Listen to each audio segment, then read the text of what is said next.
It has been months since a crab told me what happened down below.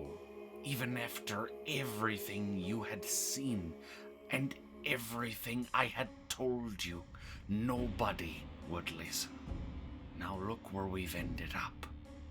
Gauntlight is more active than ever, terrorizing our home with monsters as soldiers from the east drag our people screaming into the depths under the leadership of the blind general and the sisters.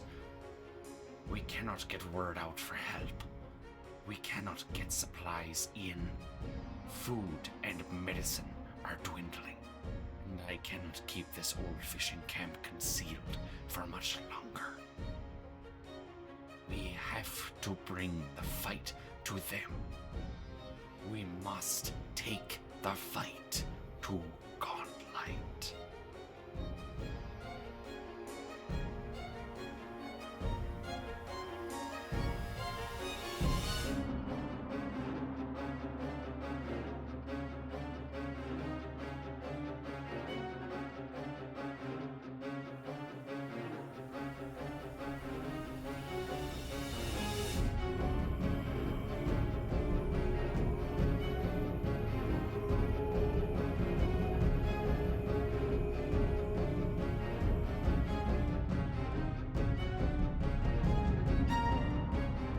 Let's see, people started coming up from those stairs. Yeah, pretty Tried much. to murder those people. One of them is a hostage now. The rest are dead. The rest are dead, right? Yeah, the rest are dead. One of them is a hostage. Yep, that's about it. I had a little bit of a breakdown about how, like, we had to, like, literally murder these people. Yeah. It's fine. Remy It's had all fine. Remy had to execute someone. Also, your hostage, It's very dramatic.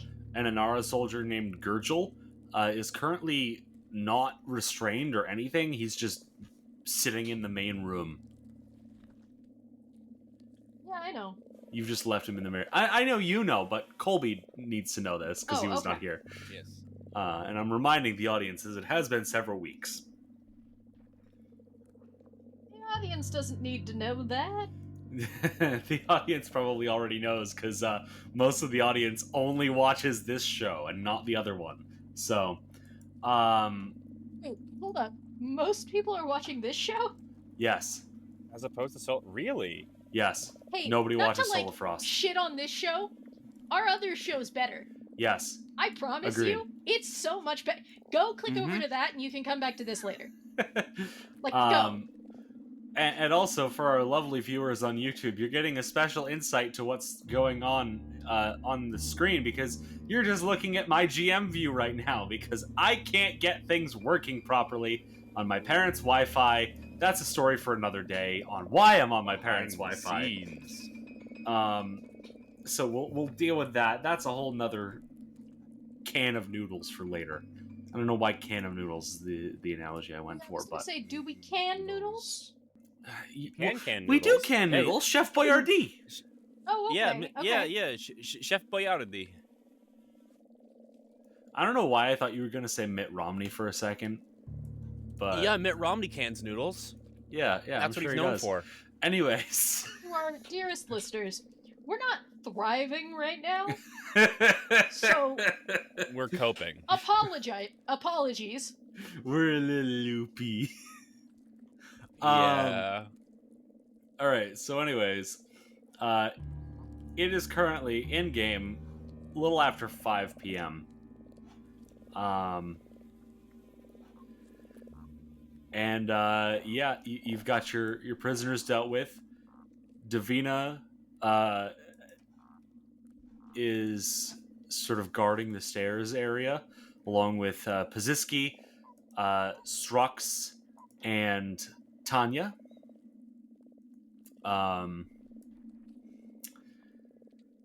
So I guess the question is what to do now.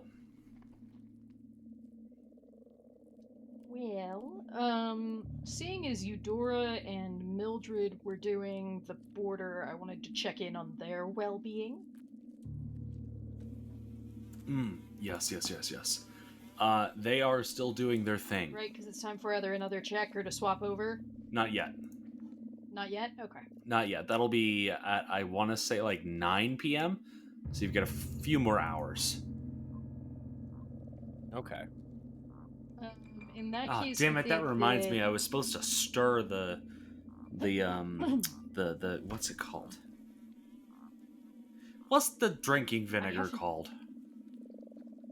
I Vinegar? have no. No, Apple cider vinegar? no. It's like a syrup made with vinegar. Shrub. Alcohol? Balsamic I'm vinegar? making a shrub, and I was supposed to stir it before I started this, but it's fine. I need you to know how many words I would have gotten through before the word shrub came up. Yeah. Because it's a high number. Yeah, that's fair. I had a feeling Colby was going to get that before you because he works in a restaurant. Believe it or not, yeah, we don't have shrubs at our restaurant. Fair. They're pretty good. we serve gyros for some reason. We're not a Greek restaurant, But you have heroes. but every so What often kind of we'll have gyros. restaurant are you? All right. Anyways, And we have balsamic vinaigrette. Anyways, you know who doesn't have balsamic vinaigrette? The people in Gauntlight currently. We don't know that. They could be Oh. in one of the bags. Well, maybe your good friend Bartholomew Van Volleyball can help with that. Yeah. Bartholomew's gonna make a shrub. I'll make some balsamic vinaigrette. Why not? We got plants for salad. Any of that shit. Ah! Who are you asking? Probably Magaloy and Lazda, as they're the ones in the kitchen. I would say Lazda's the other cook. Yeah. So, I don't think we've got a whole lot of greenery. I think pretty much all of our food is dry goods. We've got a lot You gotta of. drool He around opens here. up. He opens up one of the sacks. We've got a lot of rice.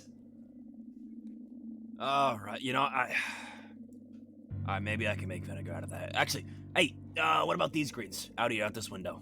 What do we got going on out here? Well, why don't you make a nature check for me? Or let's see. Do you have cooking lore? You can make a cooking lore check instead if you like. Beautiful. It's gonna be a 15. A 15, you say? Well, looks I like a don't know why lot that of didn't go in the chat. different. It did. Oh, weird. I didn't see that. A lot of different swamp grasses.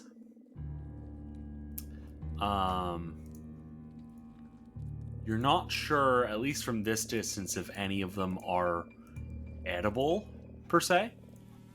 But you'd imagine, you know, just from taking a look, you bet you can probably do something with some of those.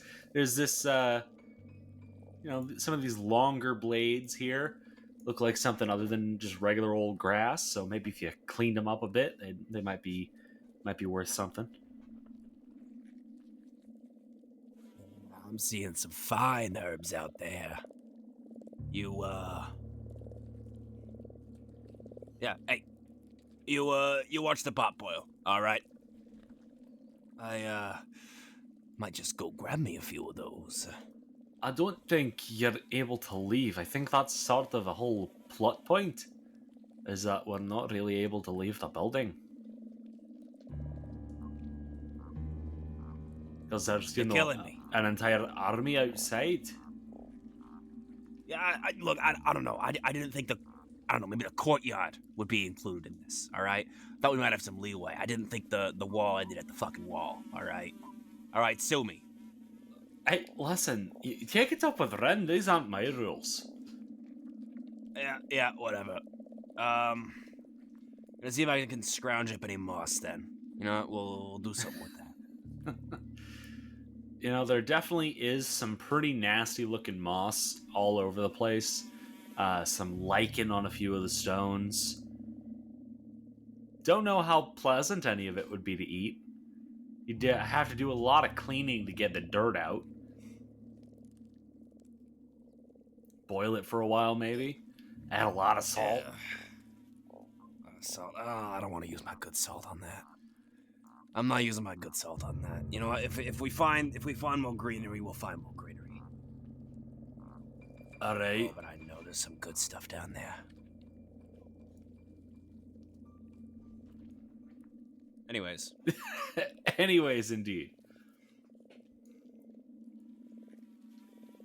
All right. Well, I guess that's Gartholomew's new personal quest It's to on the get fucking Baldur's Gate vegetables. quest list. Get vegetables.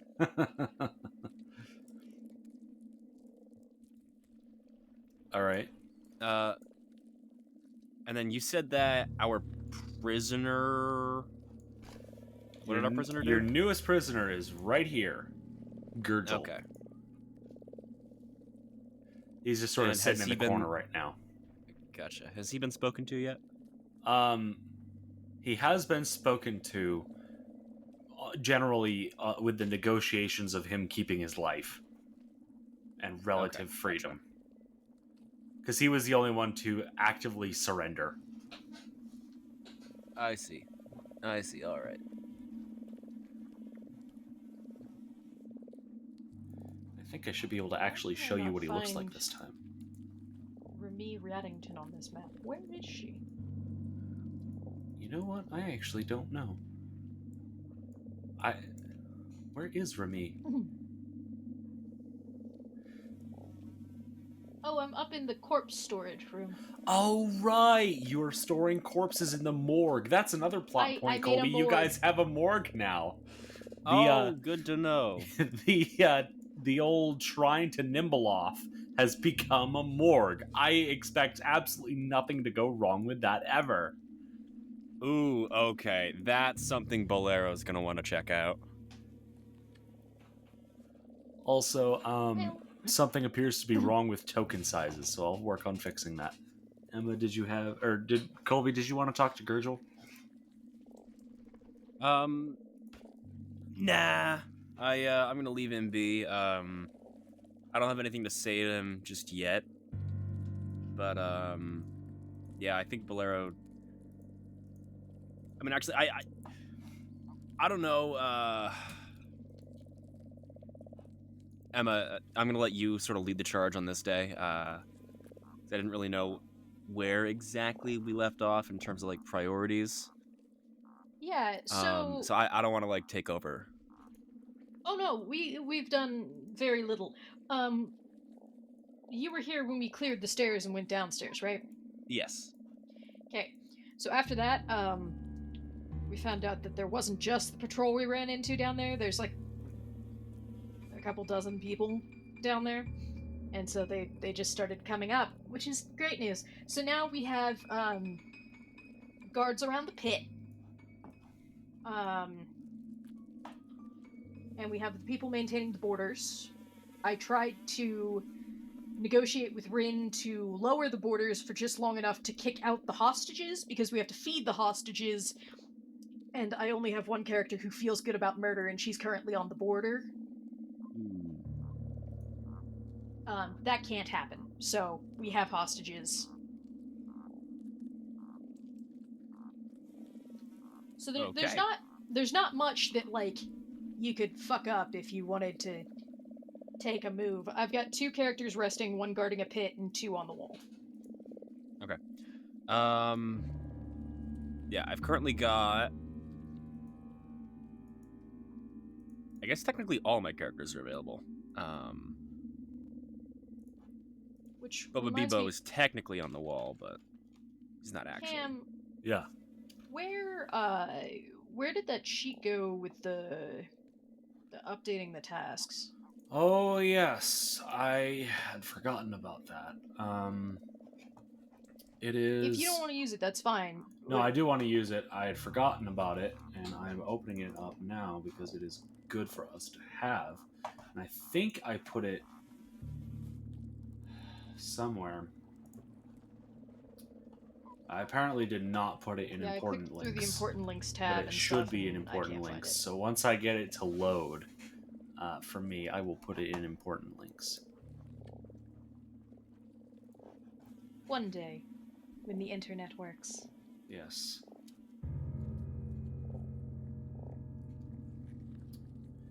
But also, it should be in your journals. In your journal tabs.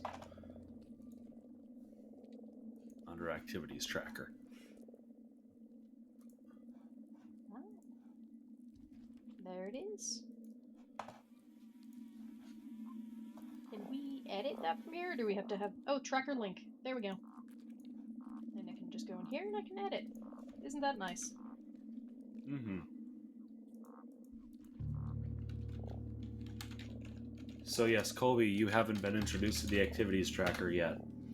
I have not.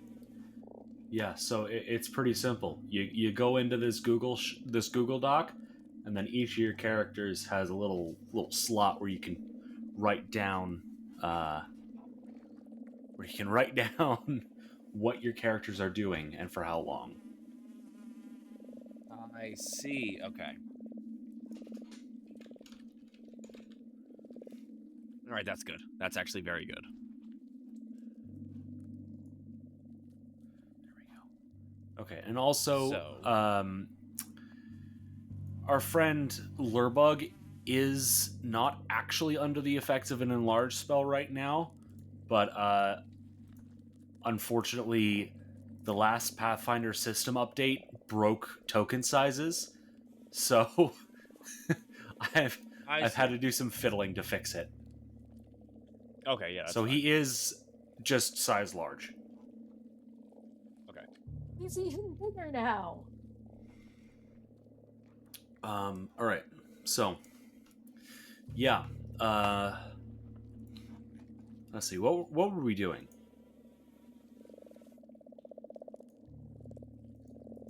Well, we And were also, discussing... apparently, the time does not exist. So I guess Foundry is not happy with the clock. So we're just going to Uh-oh. ignore that and go back to the old ways before automation.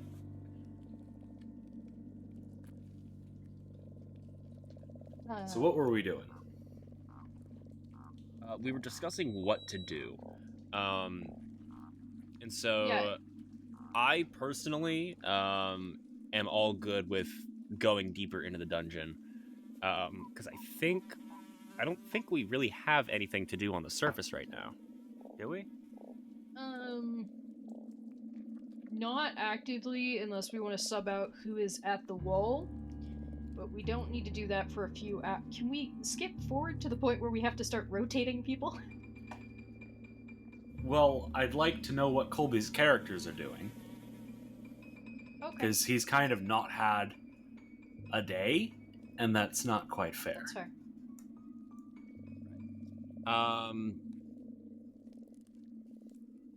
So I'm gonna say that Bartholomew is still gonna be cooking with the gang. So let me put that in. Okay.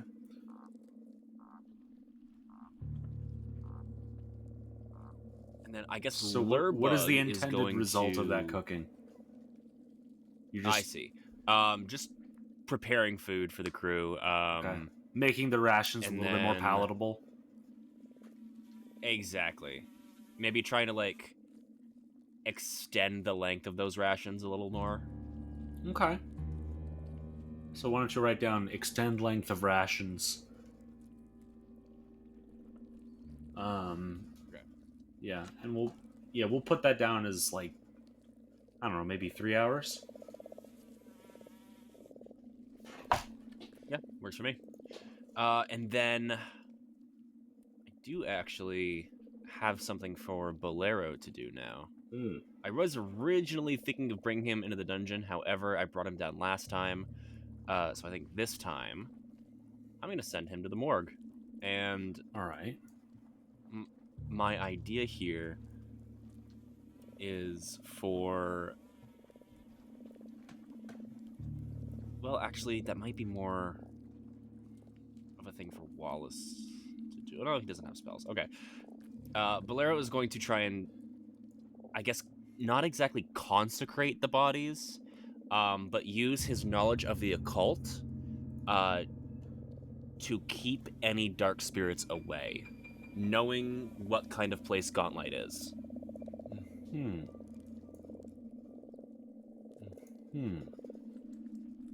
Okay. So keep the dead dead. Okay. Yeah, if you want to keep bringing yourself over to the morgue, it's up through this way. To the north. Okay. So yeah, I guess we can just Guard the morgue, intended to guard the prevent the morgue dead is from fine. rising. All right.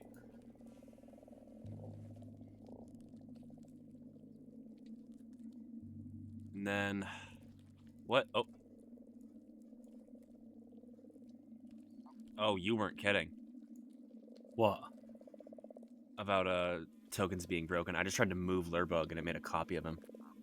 That is an internet problem, not tokens being broken. That is Oh. because I have 1 bar of Wi-Fi. Oh, there we go. I lost connection to the server and then it got reestablished.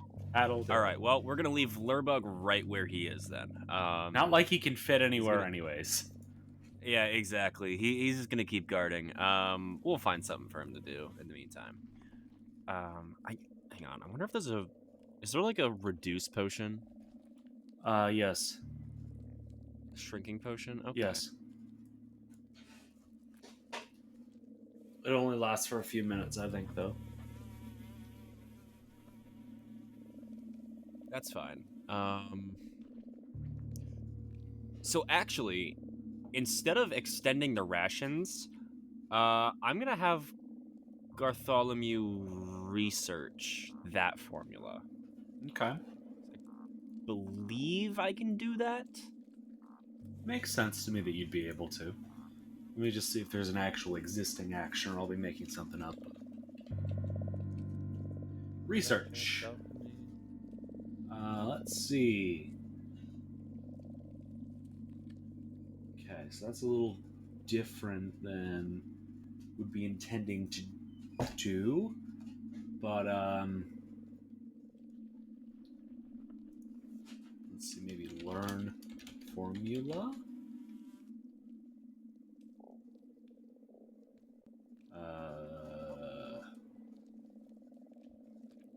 Oh wait, is it this one, Inventor?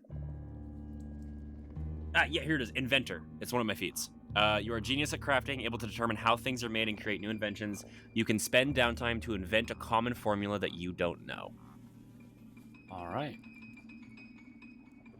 I don't know if that would be a common formula. Let's see. It was, I think, just shrinking potion. Shrinking potion. That is hello. That is a common item. So yeah, you could do that. It is Beautiful. level Okay, 4, that's what it's gonna be so doing you instead. should be able to do that. All right. Does it say how long it takes to do that? Yes. One sec. Craft activity. You spend half the price of the formula up front, attempt a crafting check, and on a success, either finish the formula by applying the difference or work for longer to decrease the price. The difference is that you spend the additional time in research, design, and development rather than creating an item. Once it's complete, you add the new formula you invented to your formula book. It does not say the time. Okay, yeah, the time is based off of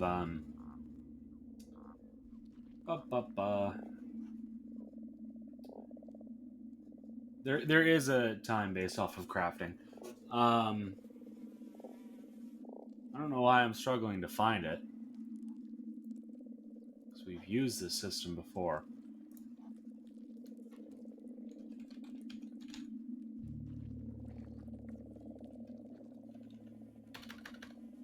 Craft. There we go. Craft action. All right. So,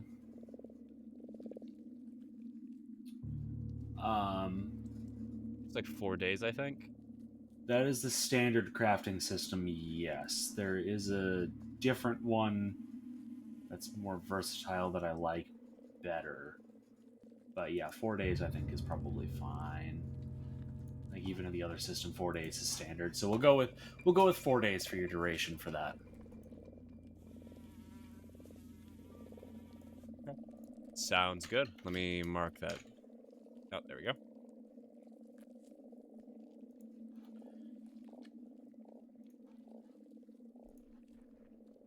And then for Bolero, let's say that he's just guarding the morgue until end of day. Okay.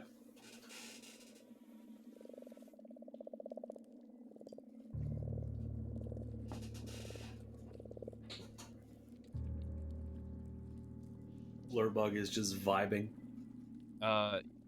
He is playing pretend. Love that for him. Love that for him. Intended result, Lurbug. I love that. Lurbug. All right. And then, I'm a scary monster and then spooks everyone.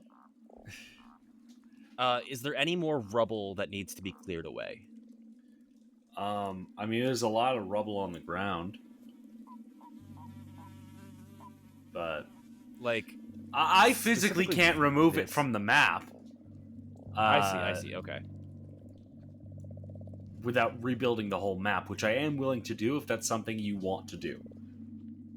I don't want to make you go through all that extra effort. I mean, My if you idea want to make base building and like clearing up this area and turning it into a home, like if you want to make that part of this campaign, then I will rebuild this map so we can have that freedom. I think that's a bit more of like a whole campaign discussion that we should like talk with like Emma and Jacob about. Jacob's probably not Or going I to be guess, like, all of participating us in this about. campaign for several more months, so That's true.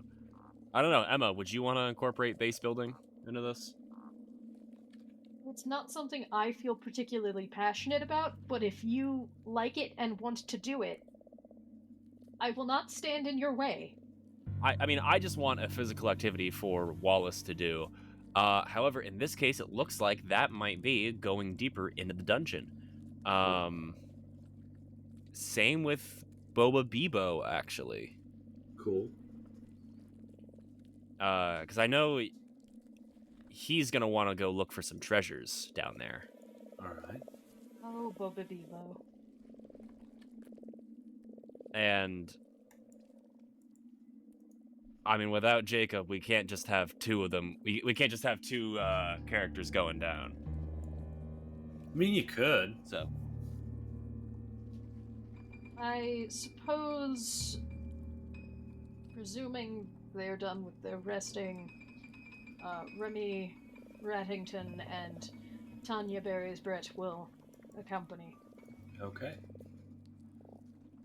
So, Bobby Bo, Wallace, Remy, and Tanya will be entering Gauntlight. We will consider that their activity for the day then, since they haven't really done much. All right then. So.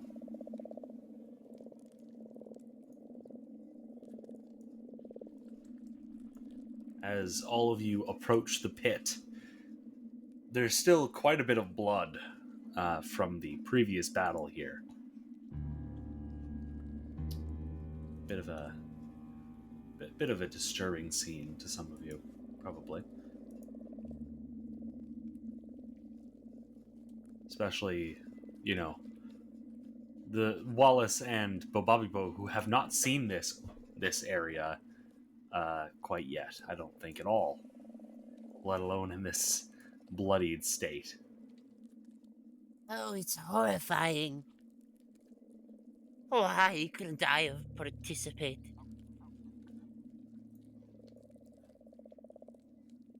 A great question. So what's your marching order?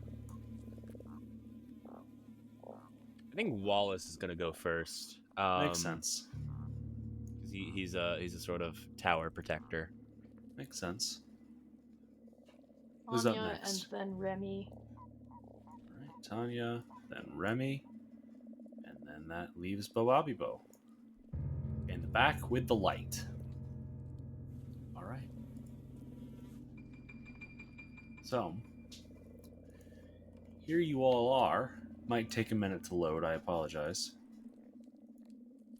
Actually, loaded right up for me. Aha, It did preloading not for worked. me. Oh, Ah, poo. preloading halfway worked.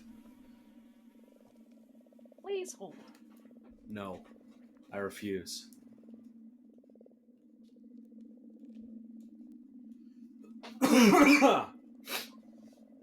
Ugh.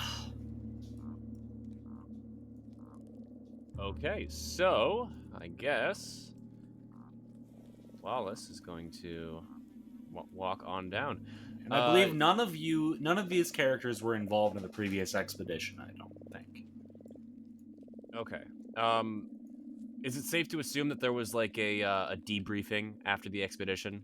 So just our characters vaguely say- know what has and has not been explored.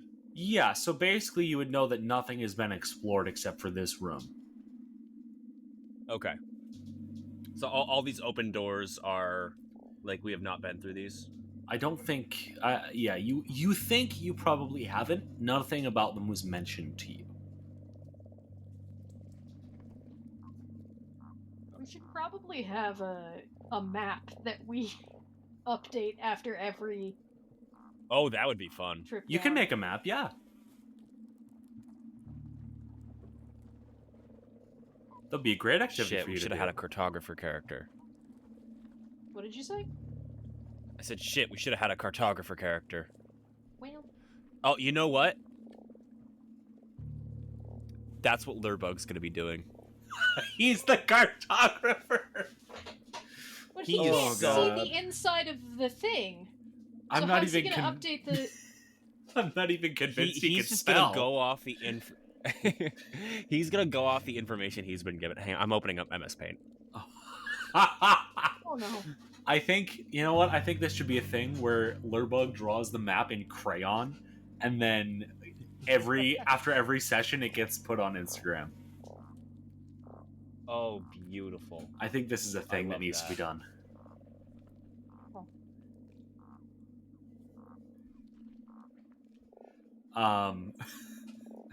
So yes, you believe that no more exploration has been done down this hallway to the west, with a whole mess of open doors. There are torches lit throughout this area, though, you would notice.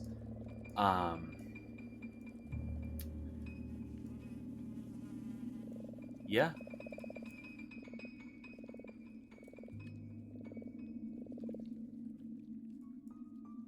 All right. Let us go forth. Now then, judging by the Minotaur's map,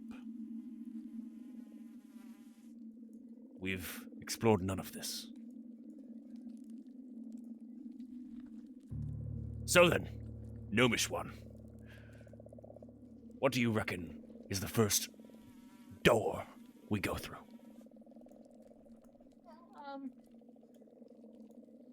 We could really go through any door. I'm also not a gnome, but it doesn't really matter. It does, and I apologize. That way. And I'm gonna point it this way. All right, Tanya points to the northeast. Very well. Onwards.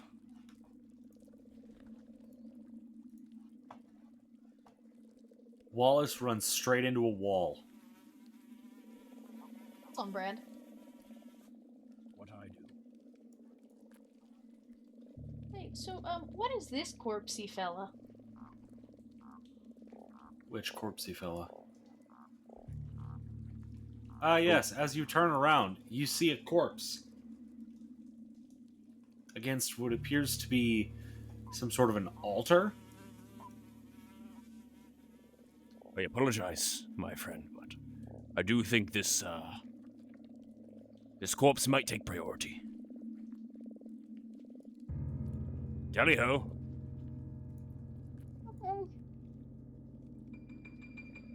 Alright, you go to approach the corpse.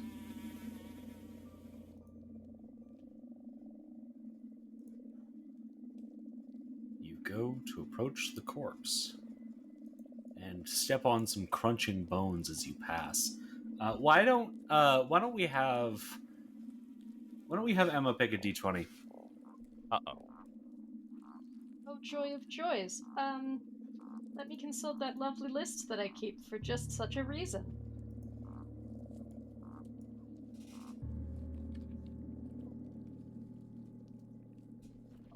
Okay, let's go with 4. 4. All right. All right. All right. Number 4. I knew I should have found my dice tray. All right. Love that. Love that.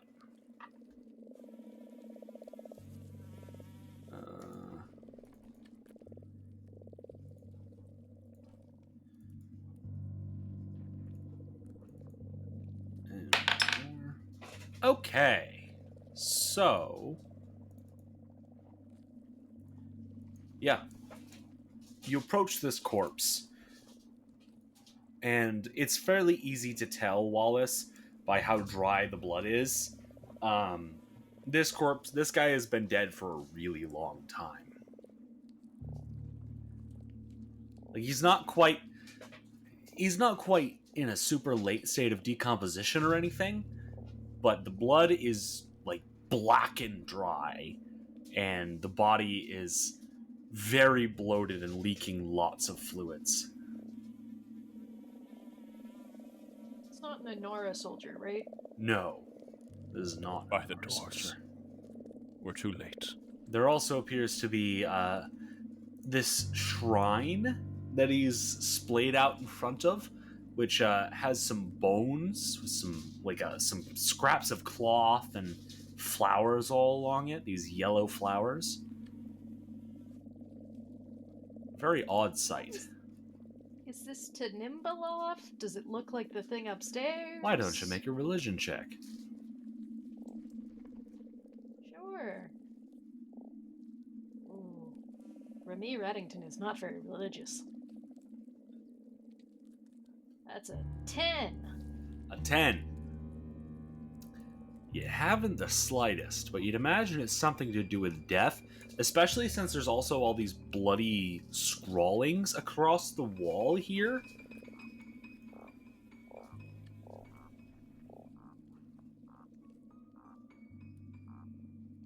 Do they look like words, or is it just...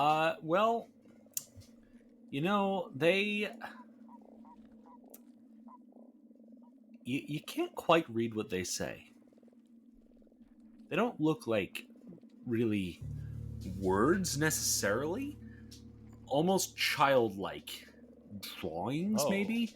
As you look closer, what you maybe once thought were characters were like really crude stick figures.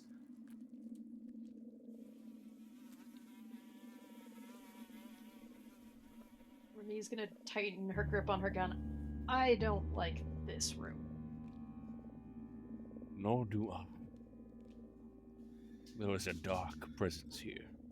And could Wallace also actually try and see what's up with that shrine? See if he recognizes anything about it. Sure, make a religion check.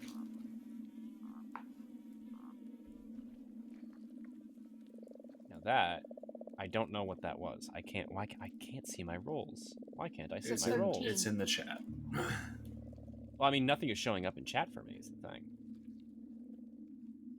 You might need to... It's shown up for me. Yeah, it is a 13. It is a 13. This is true. Okay. You can also use real dice. That's true, I can. And then he rolls a nat 20 when he's doing a fake roll. True! Is Is that actually what that rolled? Yes. Oh my god. Well, let's keep 13. But yeah, Wallace, you really have absolutely no idea what you're looking at here. You're not even sure if it's meant to be religious iconography, honestly. I've not the slightest idea of what this could be. Hold on, I'm gonna let my dog in. She's freaking out. You two keep conversing. We try to go past the body, or should we go back the way we came? Well, this path is as good as any. We might as well commit. Onwards to another door. All right, I've returned. All right. And as we pass the corpse, Boba Bebo would like to see if there's anything useful on it. There is not. The shirt wouldn't even be useful. The belt wouldn't even be useful. It's a pretty decayed rope belt. Oh,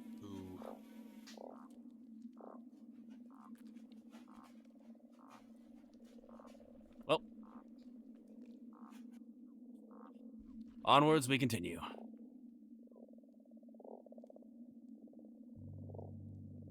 Is this a stairway? A boat! Ah, yes. All right. So, as you continue up this hallway, passing some rubble, you do encounter. Sorry, my dog is nesting in my bed, and it was very distracting. Ruby knows what she's about. Don't distract her. Apparently that means she's moved all of my blankets over to one side of this twin-size bed that I'm using right now. And who are you to deny her that? You make a really solid point. So anyways, as you go up here, Wallace, you are standing with your back now to a door, a closed door, facing down an open door, going down a hallway with some stairs. You can see what looks like another closed door to the south in that hallway, and then down those stairs you can just barely see what looks like a cave with some boats in it. Boat's down there. You I close say the door. I closed that door by mistake. There we go. I say we investigate the boat. Okay. You're sure? Wallace, you start moving down towards the boats.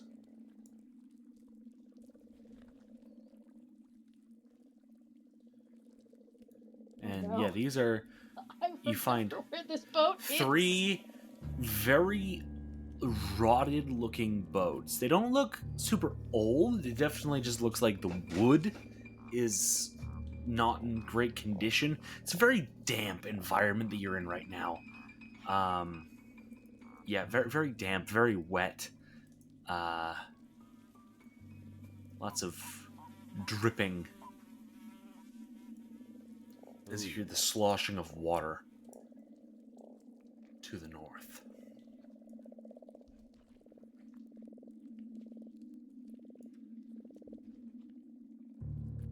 All right, and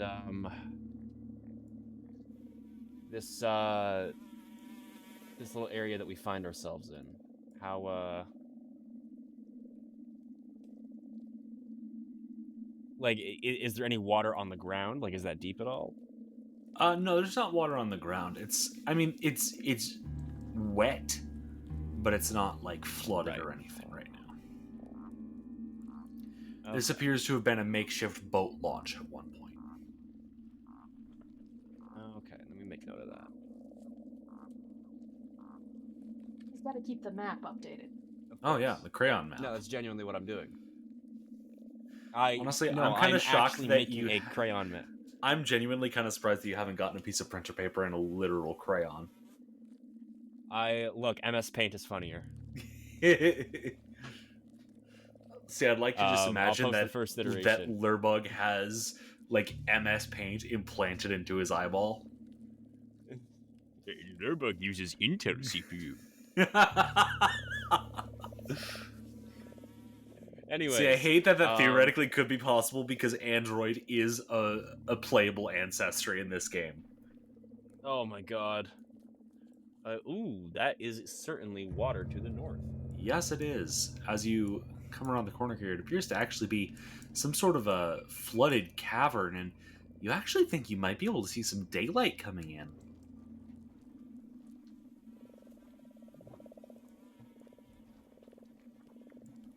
All right, so, interesting. What we're gonna do then is Well, what do you want to... I see also... Is there a passage to the south? There does appear to be a passage to the south. A very narrow-looking passage through the stone.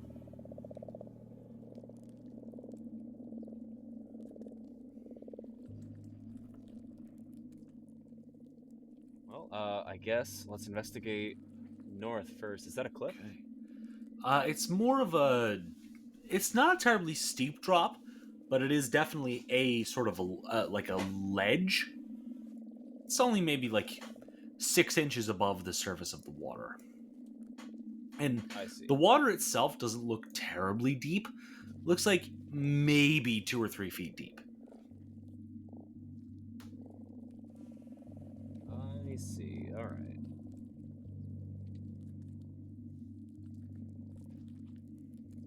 But that's still less than ideal. And that passage to the south, how's that looking? Is that something we could all squeeze through? Yeah, pretty easily. It looks actually to be like it'd be a little tight for Wallace because he's gigantic, but like, and probably also for Remy because you know she's half horse. But like, it seems to actually be decently shoulder width for an average human.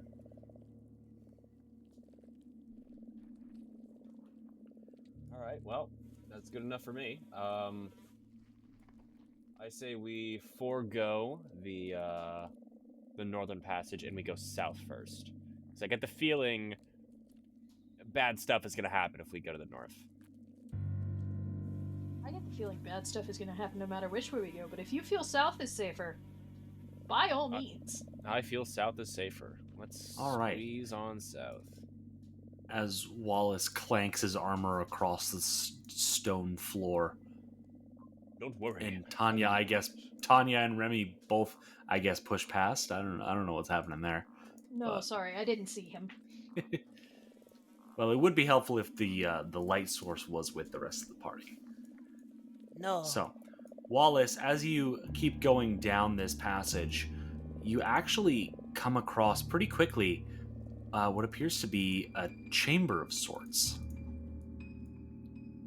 Slabstone chamber, like the rest of it.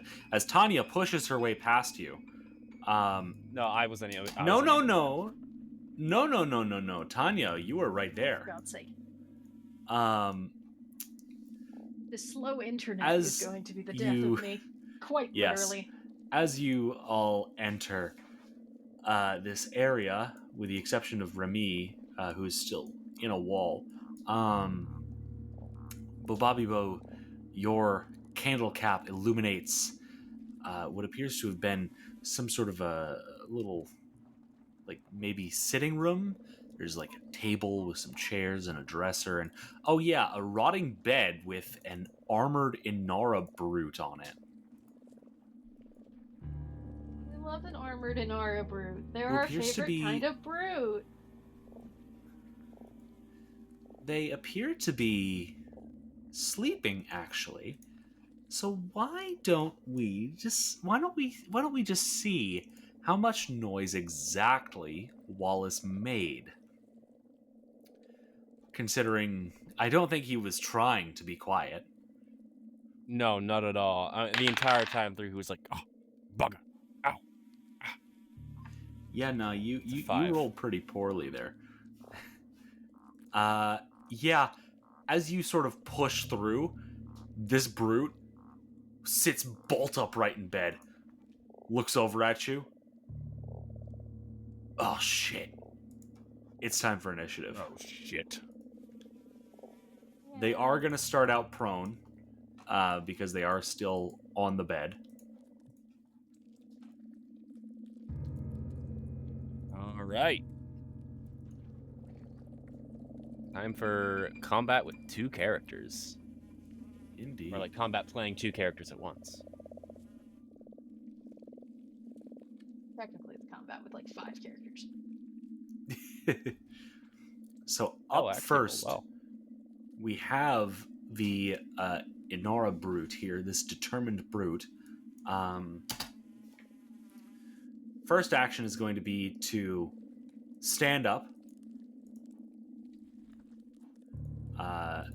Second action is going to be to draw her warhammer and shield. Third action is going to be to raise said shield. That is her turn. That brings us now to Tanya. Hey, Tanya has many things. She's going to draw an acid flask, Okay. throw it at our lovely brute chap. Okay.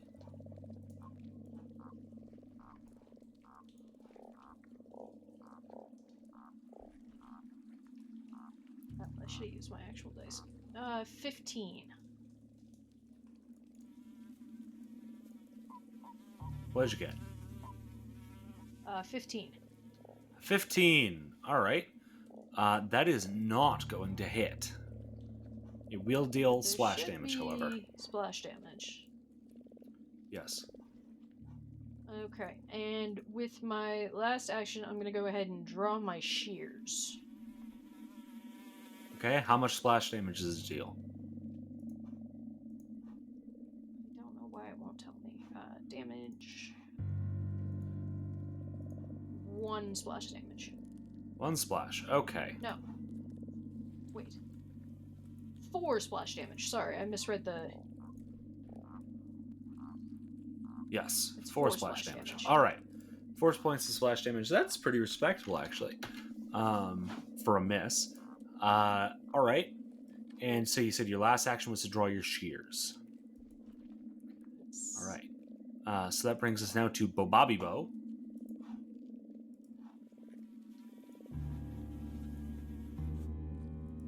All Bobby right. Bo. He's going to immediately point his finger at the at Mr. Fella over there.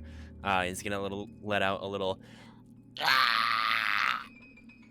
and he's gonna cast Yeah. ignition as his candle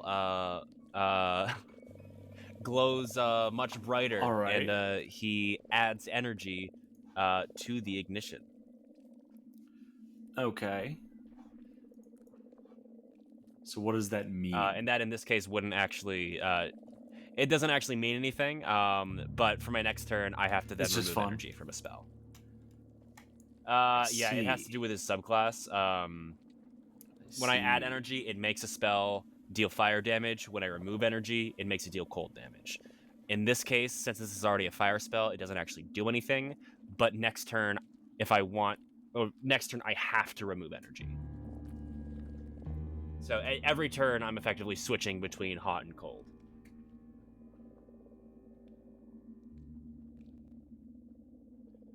Oh no, that's a dirty 20. A 20 to hit. That unfortunately will not hit as the shield is raised. No. All right. In that case, he is then going to launch a Bon Mot at this fella.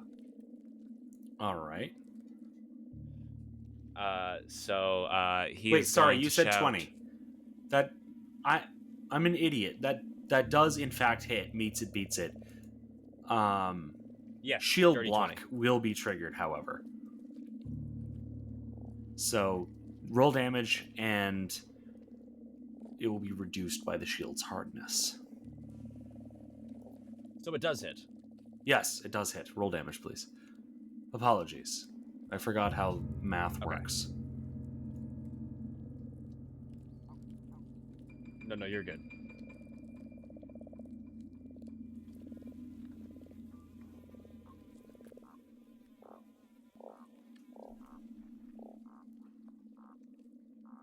That's 4d4, which is... Come on. 11 points of fire damage. 11 points of damage. All right, so most of this blast gets blocked by this shield.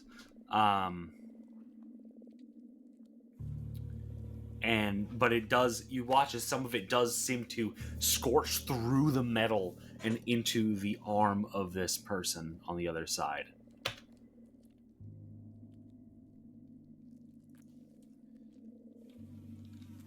So the shield and the person take damage.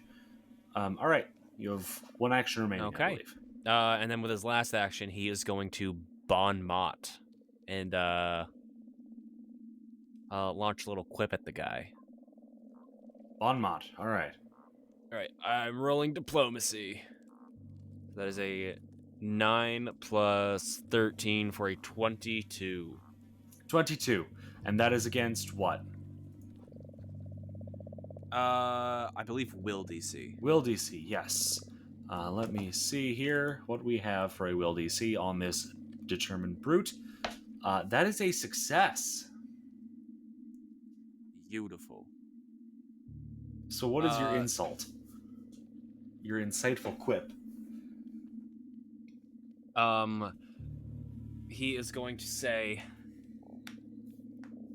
Your shield is ugly and a disgrace. All right, thank and now you, he feels Zach bad Abel. about. You're very welcome. Now he feels bad about his fashion choices, giving him a -2 to perception and will saves for a minute. Excellent. That has been applied. All right. And that is the end of Bo Bobby Bo's All right. turn. That brings us now to Wallace. Wow, we really didn't even make it halfway through round No, one. we did not. All right. Wallace, you're up. Okay. Wallace is going to use defensive advance All right. and run right over to here and make a shield strike against this guy. Okay.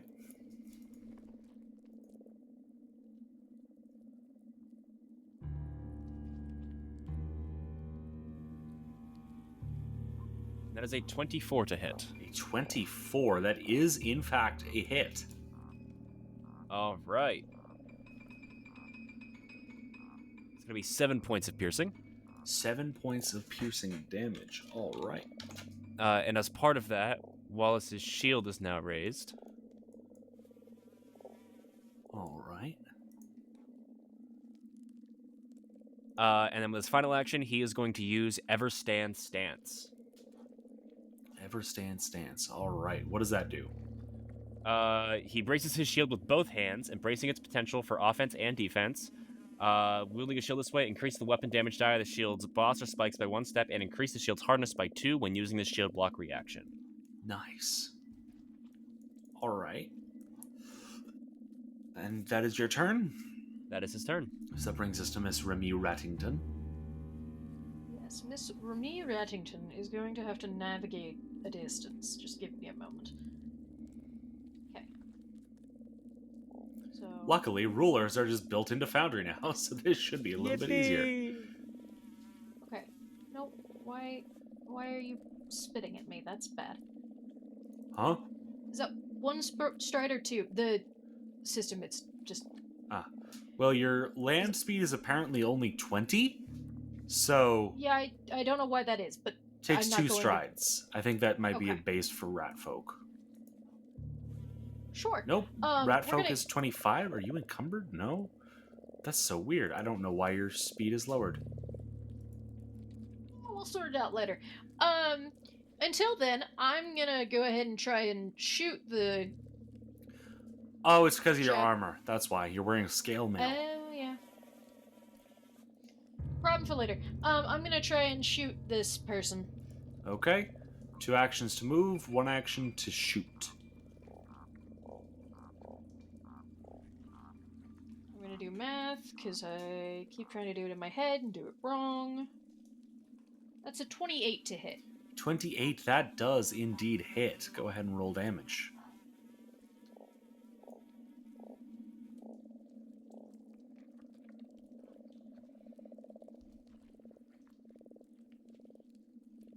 That is 5 points of damage.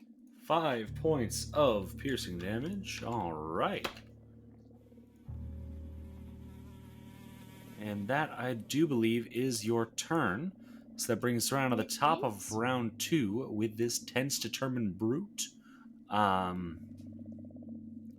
Who is going to start out by attempting a shove, I believe.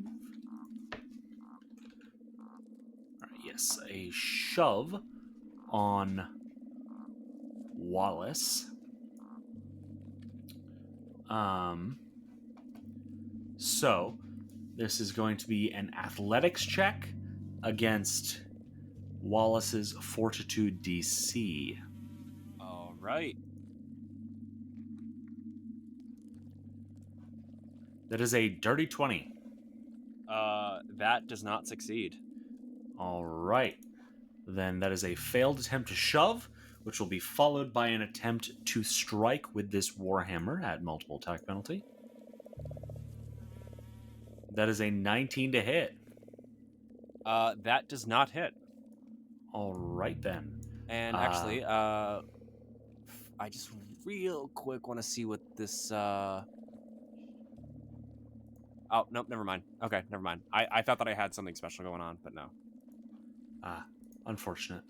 And as her final action, this brute here is gonna go ahead and raise a shield again. And that is the end of her turn. That brings us to Tanya. Okay, Tanya also has a movement speed of 20 feet. She's gonna go ahead, go there, All right. and try and stab this individual with those lovely shears.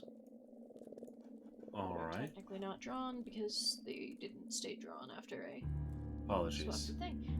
No, that's fine. That is a 20 to hit. A 20 does indeed hit. This is going to get shield blocked.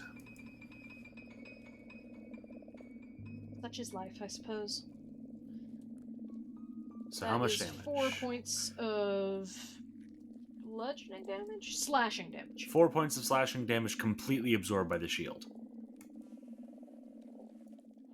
Son of a bitch! You have one action remaining. I'm gonna draw and make a versatile vial. Okay. And that was all one action, I believe. So that leaves you at the end of your turn. That brings us to Bobby Bo. Okay. Mr. Bebo is going to go ahead and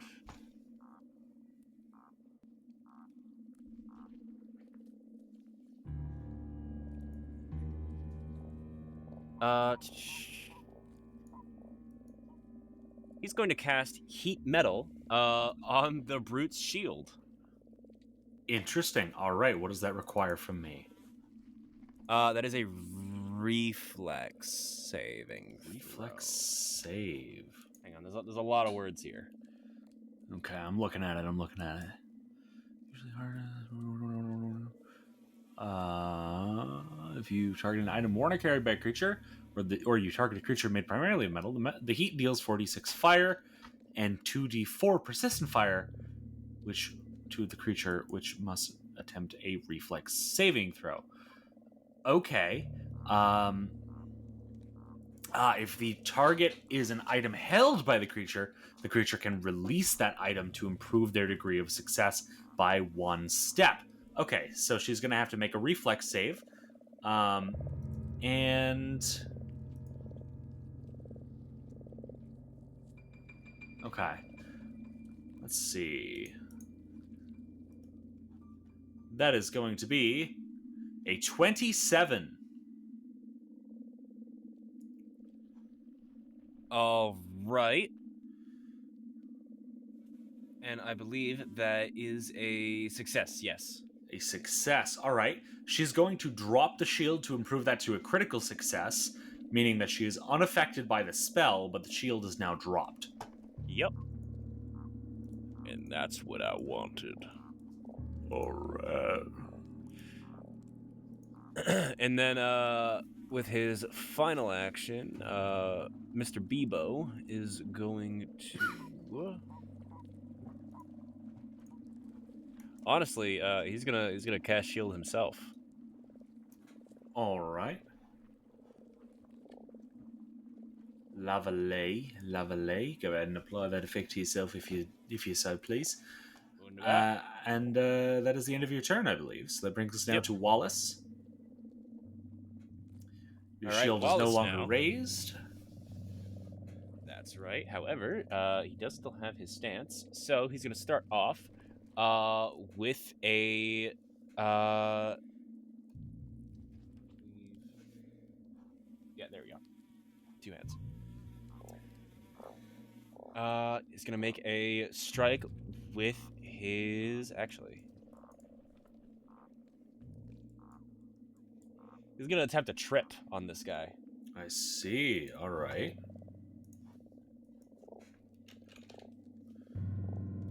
So that is an athletics check against the target's reflex DC. That is a 28. 28 against the target's reflex DC. That is a success. So, all right. Target falls and lands prone. So she is tripped. All right. And then does she have the bond modified? Yes. Okay, sweet. All right. Then he's going to make a shield strike against her. Okay, go ahead and roll to hit with multiple attack penalty. Yep. Oof, 14. 14. That just barely misses. She just barely manages to swat the blow away with the end of her hammer. And was that your turn? No, I have one more attack, and that's actually going to be a unarmed strike. Okay. Go ahead and roll to hit. Which I guess is going to be like a headbutt. Ooh, that's even worse. That's a 12. A 12, that definitely does not hit. All right, that's his turn. Your helmet clangs off of her chest plate. That brings us to Remy. Remy Reddington is going to reload her gun. All right. She is then going to shoot at our lovely adversary. All right. That is a 26. A 26. That is a critical hit. Wondrous news. Hey, that is a 28 points of damage. Holy fuck. Do I have a critical specialization effect with this? I don't remember. Slinger's Precision? Is that it? Or is that a different thing? I don't remember. I need to look through all the things. But either way, the brute is now bloodied. Slinger's Precision, let's see. No, that is an extra 2.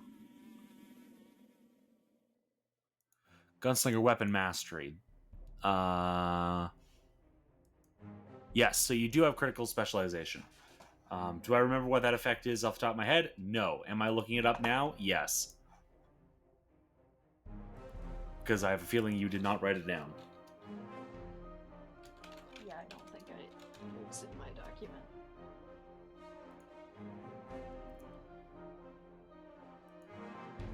I always have such a difficult time finding this. Critical specialization, PF2E. Effects, no. No. Are you shitting me? There we go. Finally found it. Alright. For firearm. Where is it? Firearm, there we go.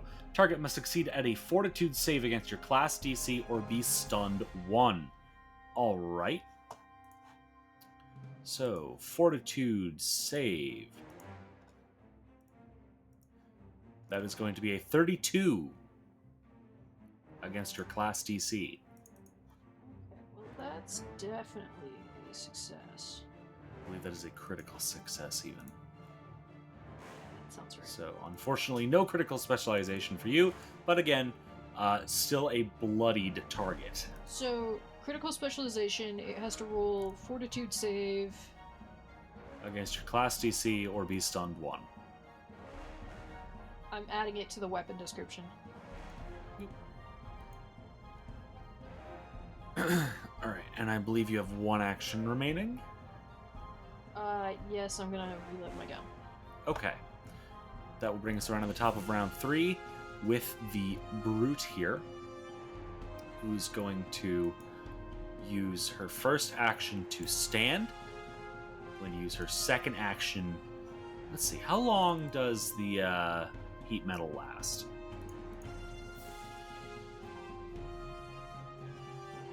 It didn't.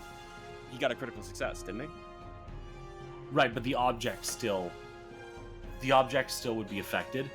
The creature is unaffected, yes. but the object is still affected. I see. Let me see. And also, I forgot to mention, I was removing energy, so this thing is cold instead of hot. Interesting.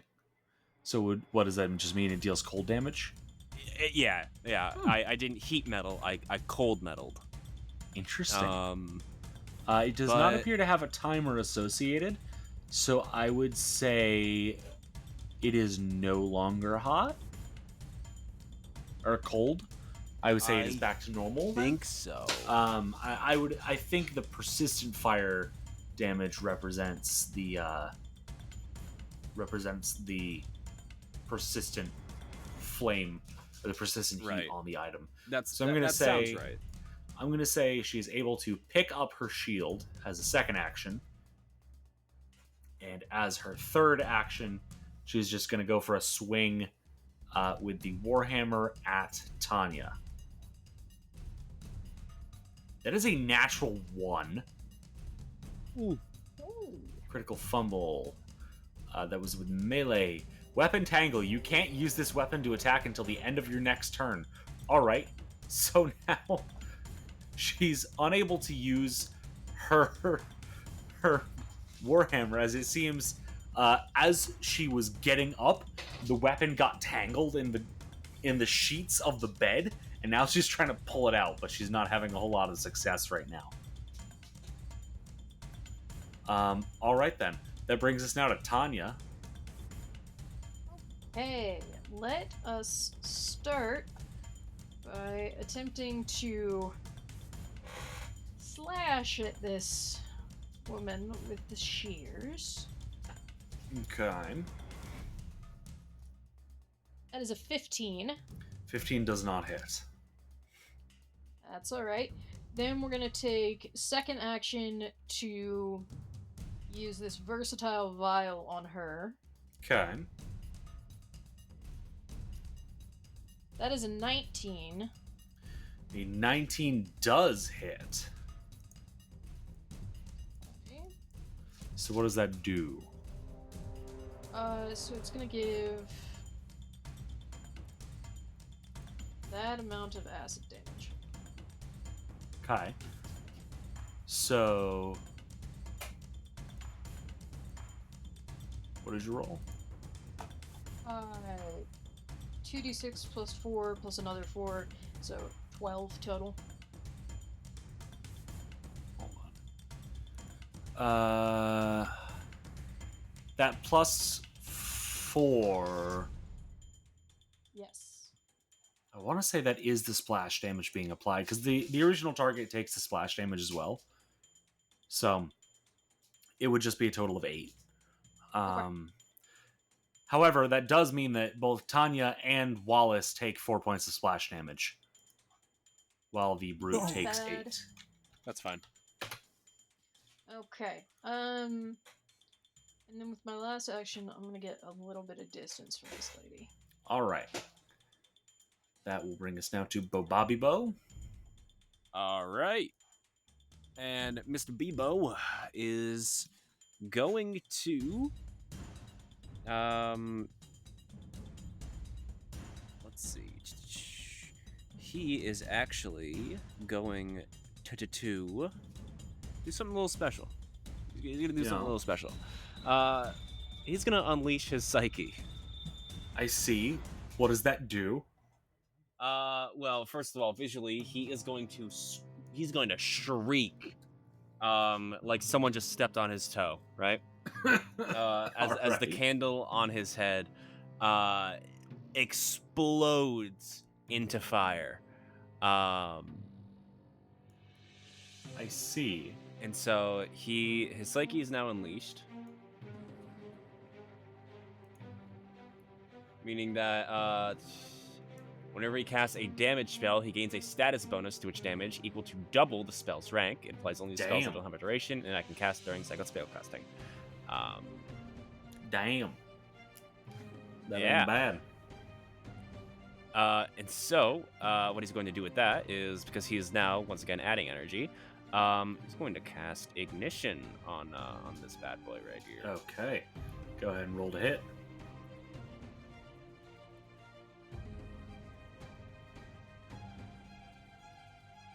It's a 27 to hit. A 27, that does indeed hit. All right.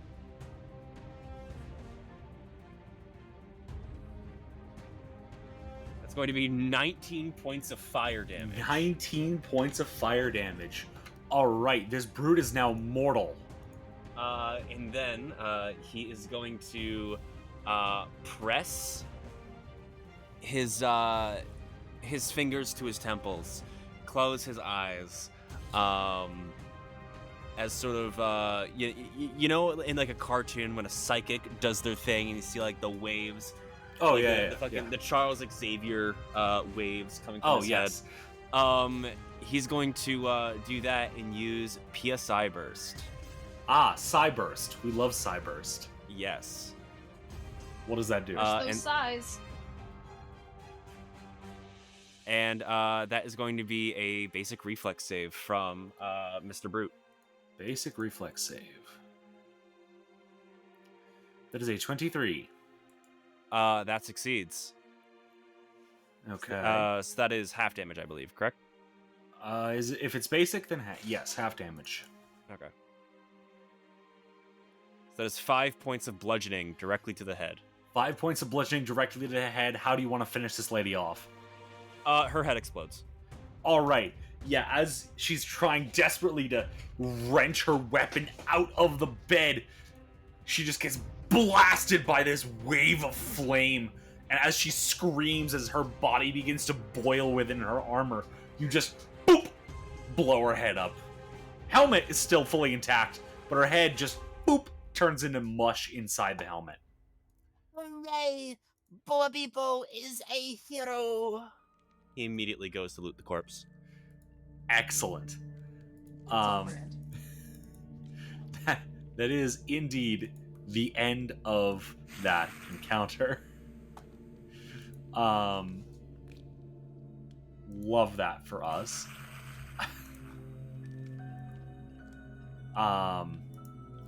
So, when it comes to loot on this corpse, you find a warhammer, a short bow, a steel shield, a breastplate, a torch, 10 arrows, and an empty backpack.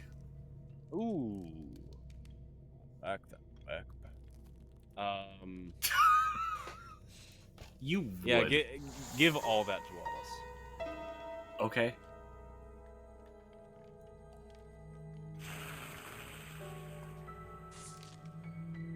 All of that is going to Wallace. So Wallace is now encumbered as you Yep, take the but- damaged armor. We got a backpack though, and how much can that fit? 4 balls. Oh, that's actually perfect. I will also mark off that this armor is, in fact, broken. Okay, sweet. Do I remember the stats off the top of my head? No. Will Foundry make this easy? No. Oh, actually, I will drop the short bow and the longsword. Okay. Is the longsword a one-handed or a two-handed item? I believe It's it is versatile. Versatile is damage type. Oh, you're right. My bad. So I believe it is one-handed. that case, Remy will take it. Oh, perfect. Okay. Find my tab.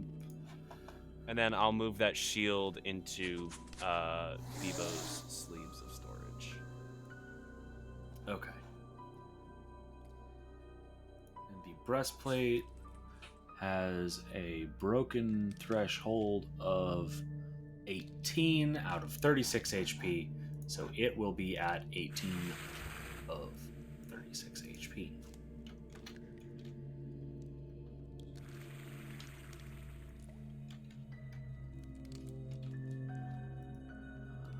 All right, with a hardness of 9. All right. Lovely. That is what you find there. This is a fairly unremarkable room otherwise. Definitely smells pretty bad. You don't know how this lady was sleeping here at all. No But sign there- of anybody else. There does appear to be... you don't necessarily see a real sign of anyone else. There are some piles of bones here that appear to be at least part of the stench of the rot, along with the somewhat stagnant muddy stream going down south, sort of coming from the center of this room, this tiny little pond, just sort of bubbling up out of the mud. You don't really see any signs of anyone else right now.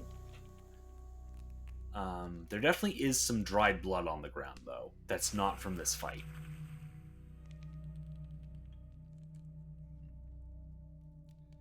Something happened here. And there is a door to the south that is currently open, as well as a carved passageway to the southwest. Well, what are we feeling? Do we want to door it, or do we want to keep following the rocky path? Well, you are the man of doors. I am Have you any preference? To the door. To the door he goes. Also, Remy, you are encumbered, just so you know. Why am I... Oh, I'm encumbered, yes. Yes.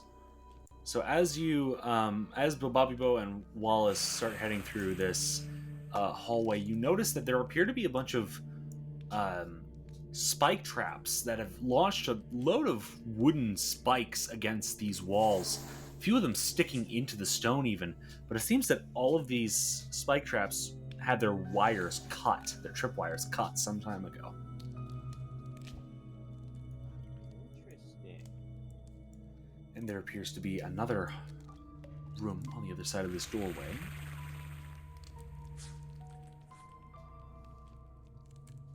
And going through that open doorway, you believe this is part of what you can see from the main room with the staircase that you came down. I see. Oh man, I got the scale of this map all fucked up. So this room that you're in right now actually appears to be an old office of sorts. Desk with a chair, some empty picture frames on the walls. Doesn't really seem to be much of interest here.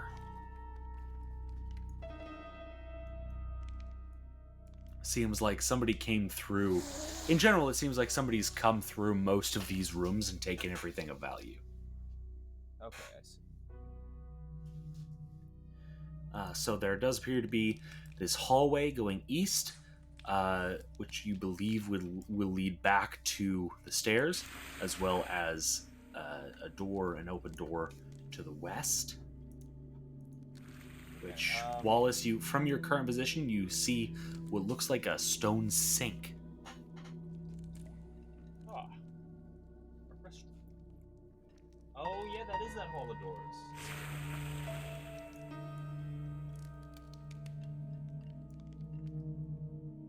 Man, I gotta, you know, I'll. Your map got all messed up, didn't it?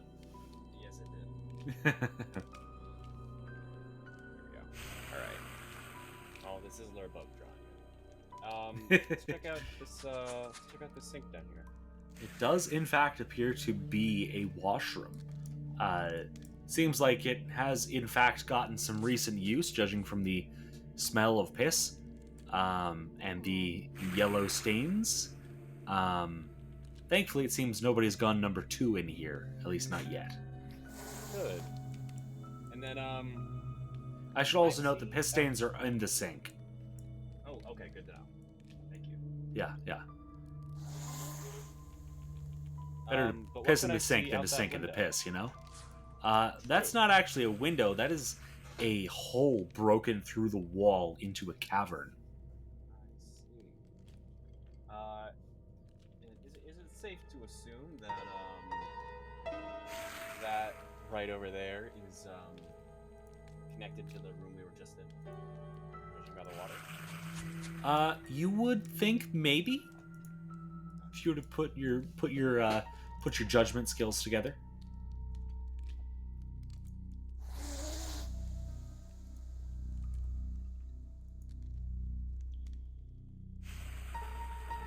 Well, I guess we go back then.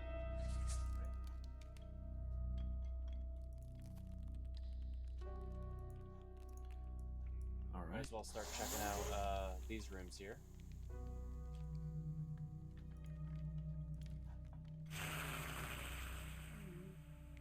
And I mean these rooms here.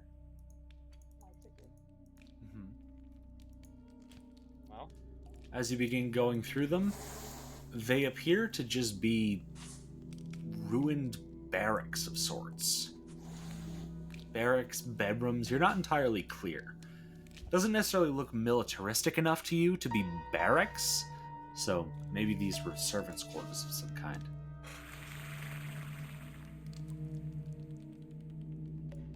Right, so we've gone all the ways we can go going this way, right?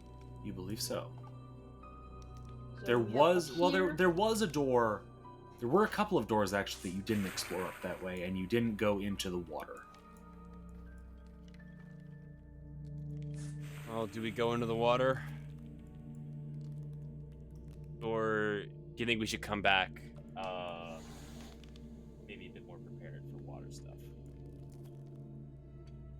I mean, I think we're always going to be the same level prepared for water stuff, but But if the you issue think that's is not true, well, 2 of us are small and will probably sink in the water.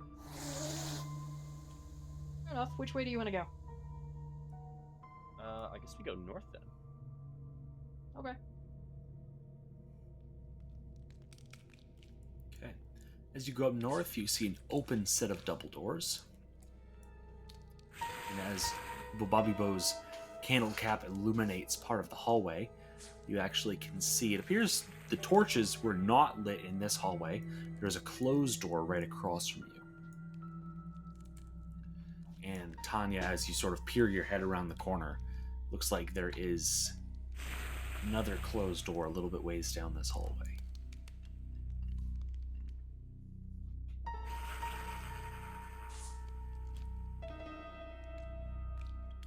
First door? First door. Let's go through it. Okay. As you approach, why don't we go ahead and just why don't I just see something real quick? Okay. Oh, that's right. Okay. Yeah. All right. Well, You we have approach to see something. and you open the door and are met by an illuminated room, That seems like a as bad well sign. as the sound of unsheathing weapons. It is time for That initiative. was a bad sign. Yeah. That checks out.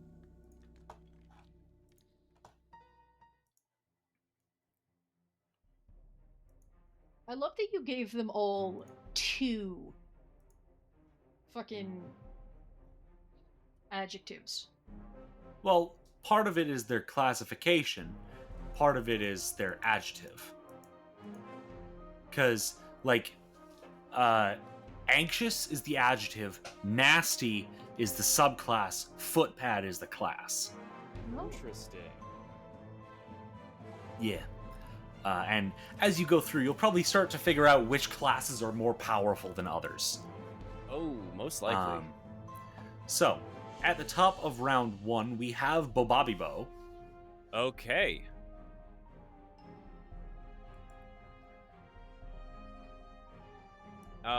He is going to start with a...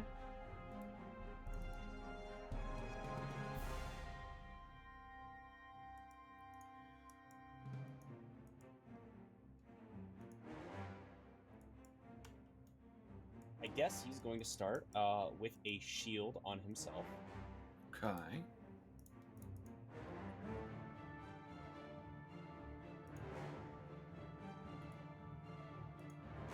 And then he's going to run up and touch Wallace and cast Heroism.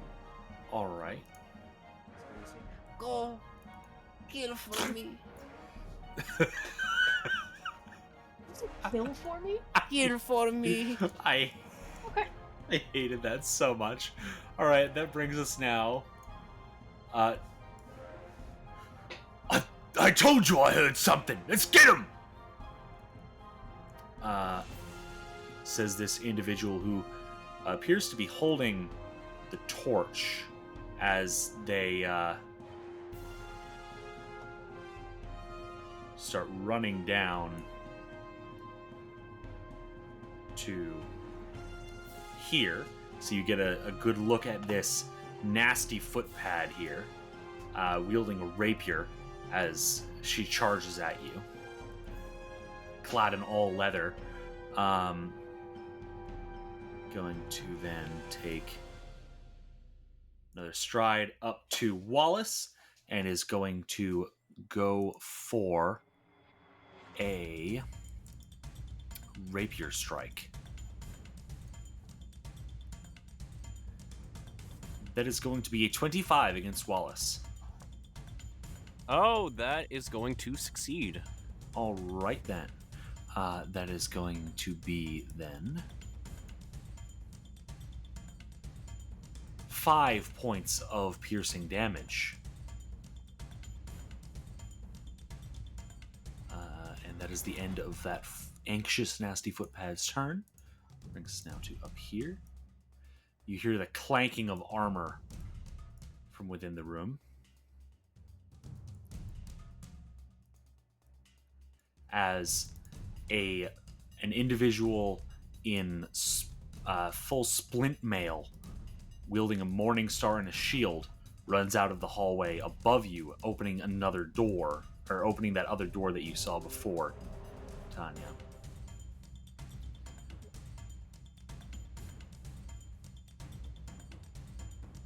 And runs on up to Bobabibo. And that is the end of their turn. That brings us now to Tanya. Hey, Tanya is going to... Question, if I throw... There's not a way that I can throw this potion to hit him without also hitting Bobby Bibo with splash damage, yeah? Correct, unless you have a feat that would prevent that. Okay. I will say, go right ahead. Good to know. Let's go ahead. We're gonna use...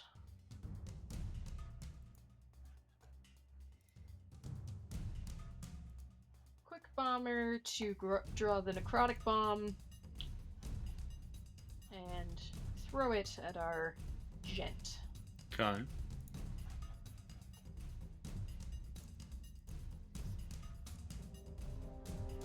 That is a 23 to hit. A 23 will just barely hit.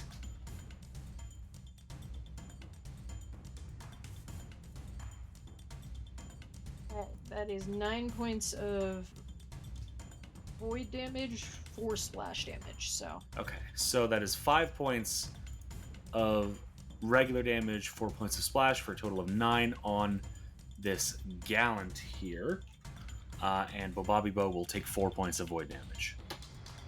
Okay, and actually, because of his backfire mantle, he's going to get resistance to 3 to splash damage from his own alchemical items and those of allies. So you So he's take gonna 1 point flourish of his void little cape damage. and take 1. Lovely. Tanya, is there anything else you would like to do with your turn? I have 2 more actions, so I'm going to move there. Okay, you are now flanking the gallant. And then I'm going to try and stab him with my shears. Okay. That is a dirty 20.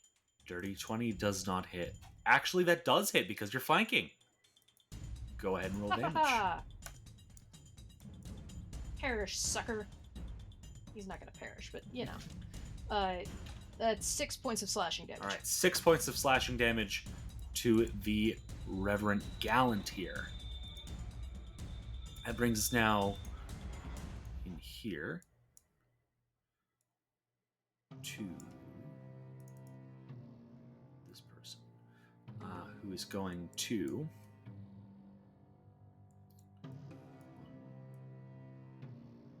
action number 1, run out.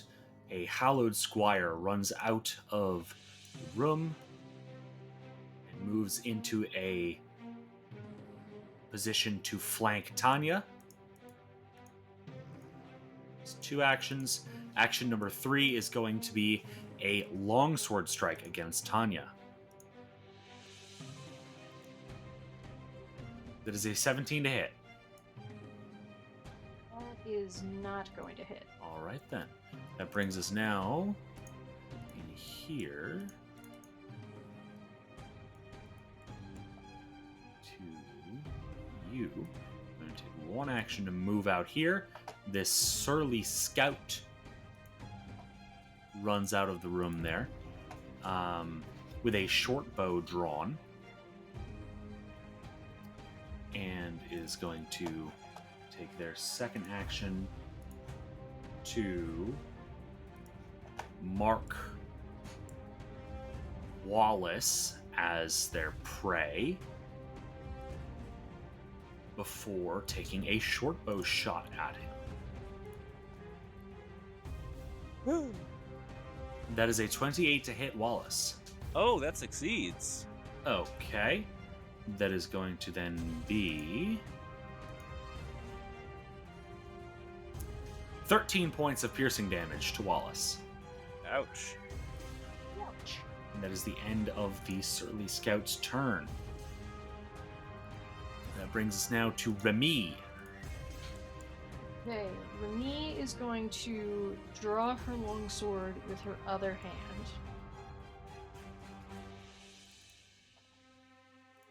Okay. Then she's going to try and shoot at the overwhelmed revenant, Gallant.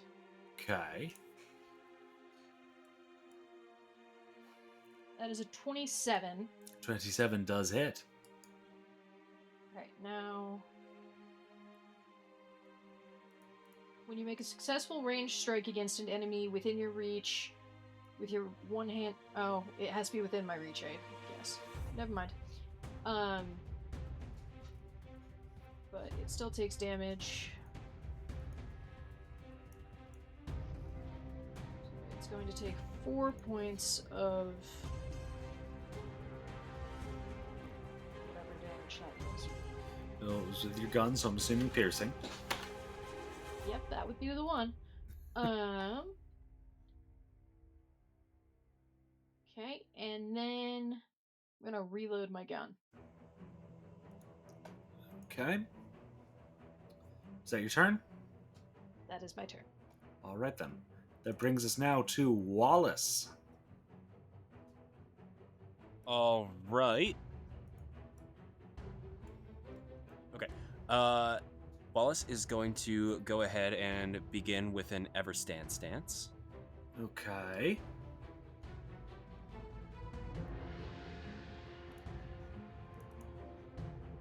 And then he will...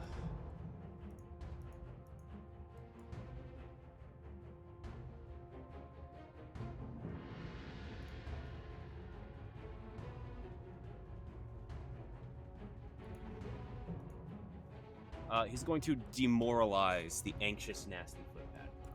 Okay, so go ahead and roll that intimidation check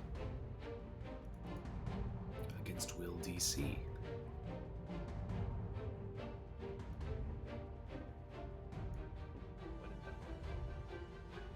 It rolled. That was a 25. Oh. A 25 is a success. All right. And so, So I believe that means you know, frightened like 1. face to face with this footpad, he's going to say, How could you attack us? How could you live with yourself? Do you know how many doors you've just closed in this instance?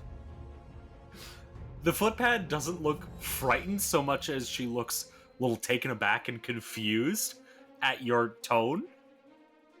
and then he's going to use an Everstand Strike, All right.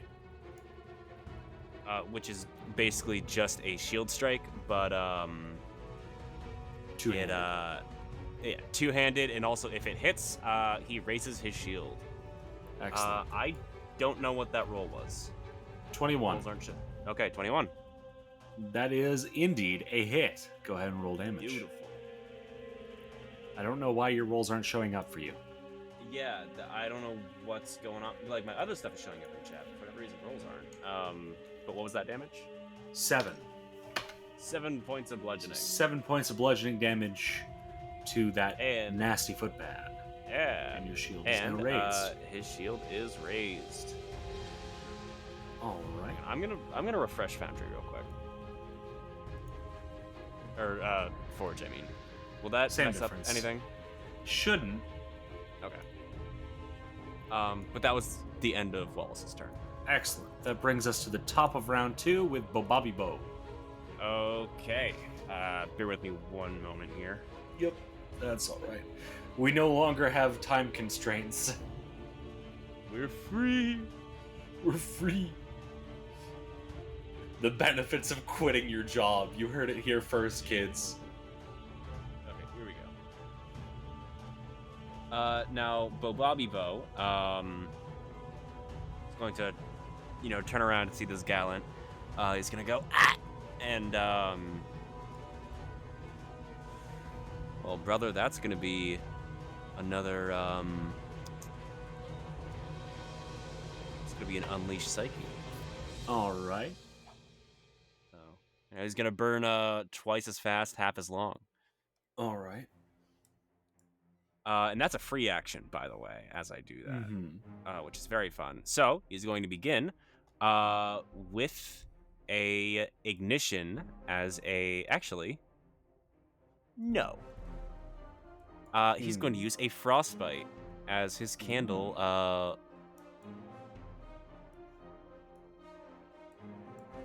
As his candle goes blue, All right. and that is a basic fortitude save. Basic fortitude save from the Reverend Gallant. That is a 26. All right, that is a success, but not a crit. All right. Frostbite. Oh, whoops! I accidentally added energy. That's supposed to be removing energy. So 16 cold damage. 8 cold damage rather. 8 cold damage. All right. 8 points of cold damage to the Reverend Gallant. And then he is going to right after doing that, unleashing this beam of cold, from his mind. He's then going to fade into daydreams. Interesting. And he's going to vanish right in front of this guy. So he's now concealed. All right. Are you just concealed? Oh, you're just outright concealed. Yeah, just outright That is concealed. That is so fucking wild. I love psychics so much. So he just kind of fades into nothingness. Nothingness? He fades into What the nothingness. fuck is happening? That brings us now to our anxious, nasty footpad down here with our boy Wallace.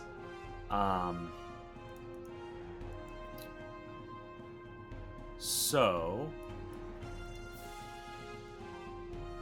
she is going to start out by attempting to feint you. So that is going to be a deception check against your perception DC. For Wallace? For Wallace, yes. That is a 12. I believe... my perception DC, where is that? Oh, that would be a... So actually, that's a critical failure. Or I guess that's a critical success from me, rather. Incorrect. Your perception DC is 20. Oh, I thought it was... Oh, You're I looking read at that your wrong. initiative. Yeah. Yep, my bad. Yep. Regular success then. So regular failure from the footpath. Yes, sorry. Yes. Yes. Yes. So nothing Exactly what I happens as she attempts to faint. So that does not work. She will instead attempt a rapier strike against you. That is a 10, so I'm assuming that doesn't hit. That does not hit. As the and in blade fact, just clanks against your shield. In fact, he's going to shield block that with his reaction. Shield block only happens if you take damage. Oh, I see. Never mind then. My mistake. He will do And nothing then. as her final action, she's going to attempt to tumble through Wallace. So that is going to be an acrobatics check against your reflex DC. That is an 18. That just barely succeeds. Okay, so she is going to tumble to the other side. So she is now flanked by Wallace and Remy, but she is also right next to Remy. That brings us now to our overwhelmed Reverend Gallant here, who's going to say, "I don't know what's going on with that lizard," and just whip around with his Morning Star to try to smack Tanya with it. "But you look smashable." So that is going to be... I know what I said. That is a 14 to hit Tanya. That does not hit. Alright. Gonna go for another strike against Tanya there. With multiple attack penalty this time. Damn, that is another 14. So as his last action, he's going to raise his shield. And that is the end of his turn. That brings us now to Tanya. Okay. Tanya is going to start by going here. Alright, so the Gallant is no longer flanked. Then we're going to go ahead and quick bomber with a blight bomb against the guilty surly scout. Okay. That is only a 13, 13 does not hit, unfortunately. but it should still get 4 poison splash. Yes. 4 points of poison splash applied. Excellent, excellent. And I'm going to use my last action to try and slash at this bloke with multiple attack penalty. Okay. It's another 13, so Another no. 13. Let me just check something real quick. Okay. Yeah, that 13 does not hit, unfortunately. That brings us now to our hallowed squire here. He's going to take first action to step, second action to summon healing energy into their hand, and as they press it against the wounds in the Reverend Gallant's side, which will grant them some bonuses there, along with 6 hit points.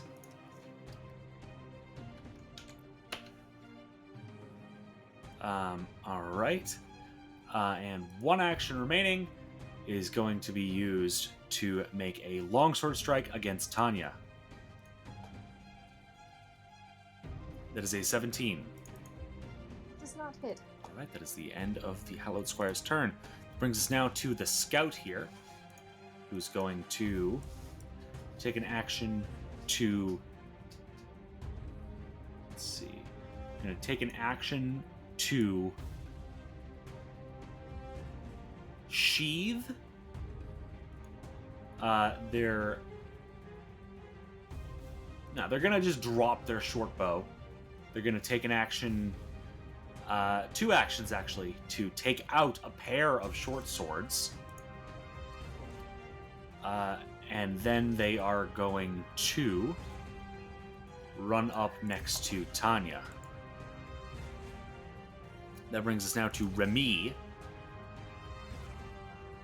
Okay, Remy would like to try and shoot the anxious, nasty footpad in the face. Okay. Who should not be frightened anymore. That should have ticked down. That is a 31 to hit our anxious, frightened footpad thing. That's a solid critical hit. Ooh. Hell yeah.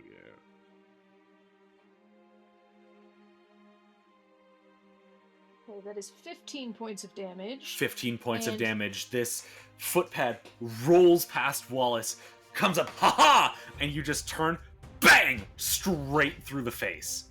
Dead. I was gonna say she has to make a DC 21 fortitude save, but she's dead, so that's okay. She is in fact dead, and drops her torch. And it goes out as it clatters against the floor.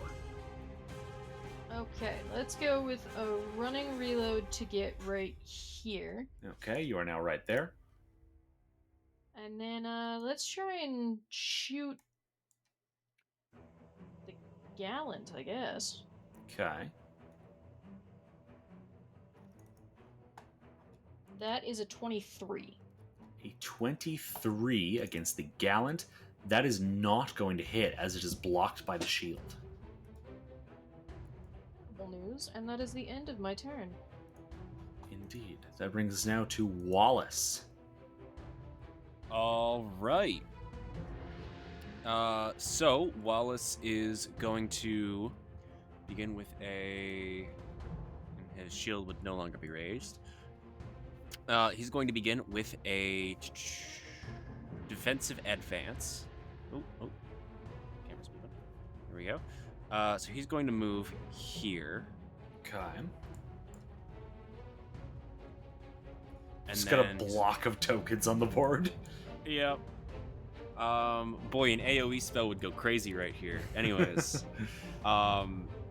he's gonna make his strike against that guy as part of that. Okay.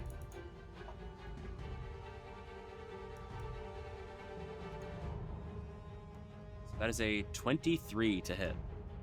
A 23 does not hit. Oof. It is blocked by a combination of the shield and divine energy. I see. And then, with his final action, he is going to attempt to demoralize him right there. Okay. Actually, Go ahead. Oh. no. Oh. Actually, yes, he is going to do that. He's going to demoralize. Okay. Sorry. Make an intimidation check. That's a nat 20. Nat 20, goddamn. That would be a critical success for that demoralize as you just run up, and it's like a Mortal Kombat entrance where they like smack shoulders into each other. You're bashing shields up against each other, and you just sort of flip up your visor, snarl with your massive tusks, and he just sort of recoils like, "Oh, what the fuck are you?" Frightened 2. I am a closer of doors, and you have made me this monster. What does that even mean? And that's the end of his All right. turn. That brings us around to the top of round 3 with Bobabibo. All right, who is then going to, I believe, is it until starting your next turn? Yeah, so he phases back into existence. Okay. And he's then going to hit this bad boy with a Bon Mot. Okay. Is your Unleashed Psyche still supposed to be active? Oh yeah, it lasts 2 rounds. Damn. And so he's going to say, Yes, how could you live, leaving so many doors unopened? That's not funny, I know. I could not think of a funny joke to tell. Okay. What did you get on your roll again? I'm checking that right now. 28. 28. You know, you're not entirely sure if you just disturbed him or he's just distracted or what, but that's a success. All right. So Bobabibo has 2 actions remaining. That's right. And with his last 2 actions, he is going to add energy to a frostbite and shoot another laser at this guy. All right. But of course, you know, instead of ice, it is a laser of fire. All right. That is a fortitude save, yes? Yes. All right. That is a natural 1. So it is a critical failure. Oh. So double damage. Oh. And the target also buddy. gains a weakness of 1 to bludgeoning damage until the start of your next turn. That's 36 points of fire damage. 36 points of fire damage. Holy fuck. Damn. This guy is now bloodied firmly. And that is the end of Mr. Bebo's turn. Okay. All right then. That will bring us now to that Reverend Gallant, who's just sort of reeling from everything that just happened that turn. So he's Overwhelmed going indeed. to start out by laying hands on himself, to give himself a little bit more HP. That's not right. There we go. He's then going to take his second action to make a Morning Star Strike against Bobabibo. Woo. That is a 16 to hit. Okay. That actually does not hit. All right. Excuse me. So he's then going to go for another Morning Star hit on Bobabibo. That is also a 16. Are you Great. shitting me? All right, that brings us to Tanya. Oh, Tanya is surrounded by a bunch of people. Okay, we're gonna go ahead and let's just try and stab this dude in the neck with the shears. Okay. Well, that's a natural 1, so I'm gonna go ahead and hero point that. Okay. That's a 21. 21, that just barely hits. Go ahead and roll damage.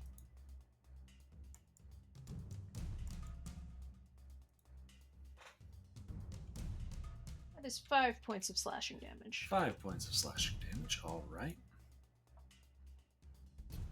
Lovely, lovely. You have 2 actions remaining. Action 1, I'm gonna go here.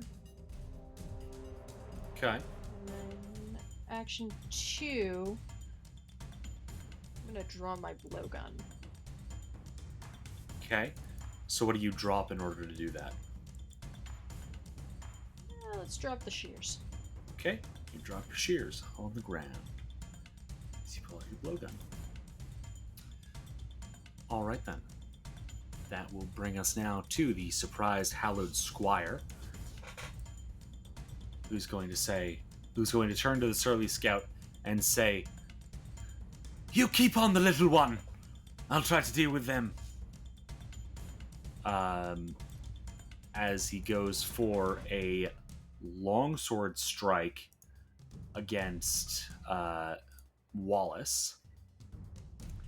That's a 9. That does not succeed in the slightest. All right. They're going to use their free action to make a desperate prayer under their breath to regain a focus point in order to cast Lay on Hands again on on They the really Reverend want to Gallant. keep this guy alive. And then final action is going to be another longsword strike on Wallace. And that's a 6. So that brings us now to the Guilty Surly Scout, who's going to take their first action to point one of their blades at Tanya, marking Tanya as their prey. Then they're going to step over to Tanya, and they're going to make a twin takedown. So, going to make 2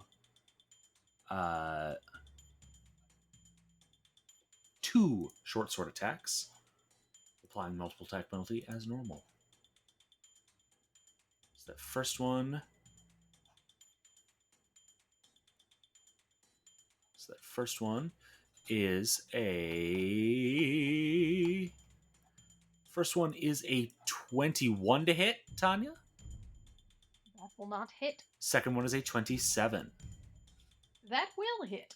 Okay. Excellent. So that is then going to be damage. Piercing damage. 9 points of piercing damage to Tanya as this blade cracks through your porcelain exterior. Porcelain, ceramic, I don't know what you're made of. Something. Brings us Porcelain's now a type of to ceramic. Remy. I guess you're right. Okay, we are down to Remy. Mm-hmm. We're going to try and pop this bloke in the face with the gun. Okay.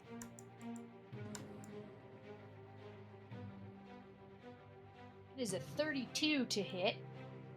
32. That will indeed hit, but not crit. No.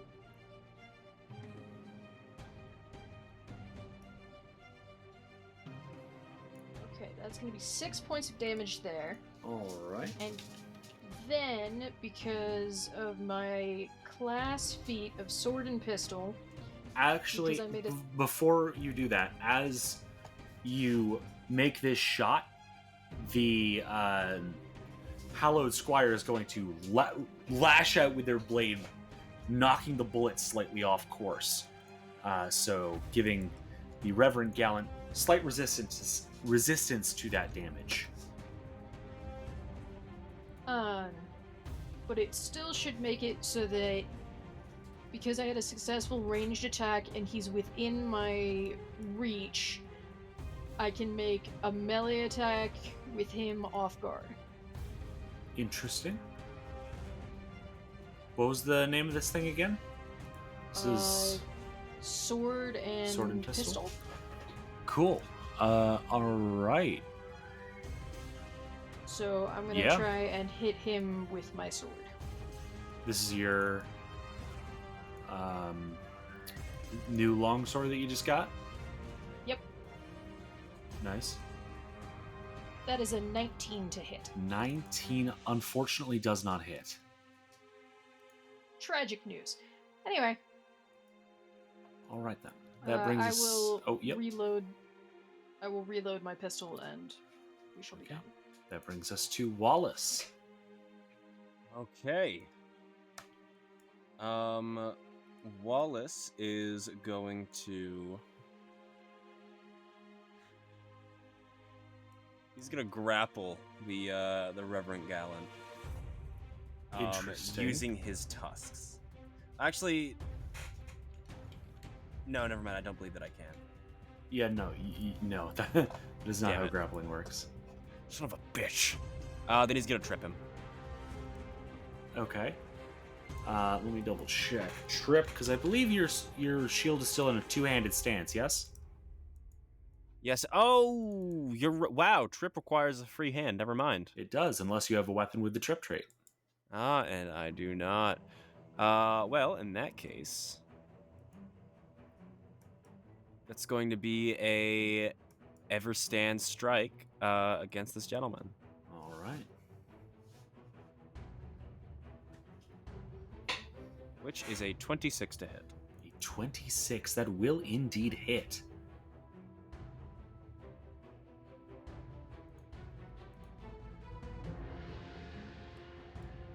And that is...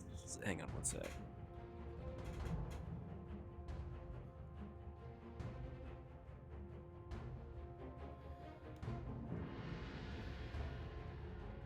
Wait, is that right? Should that be more?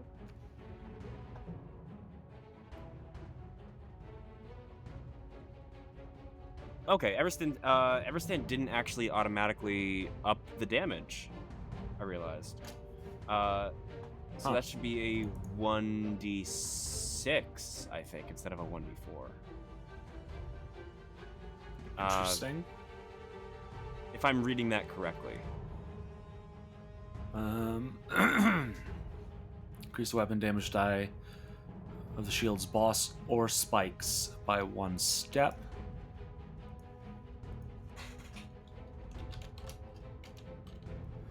That would be because that does not affect the shield itself.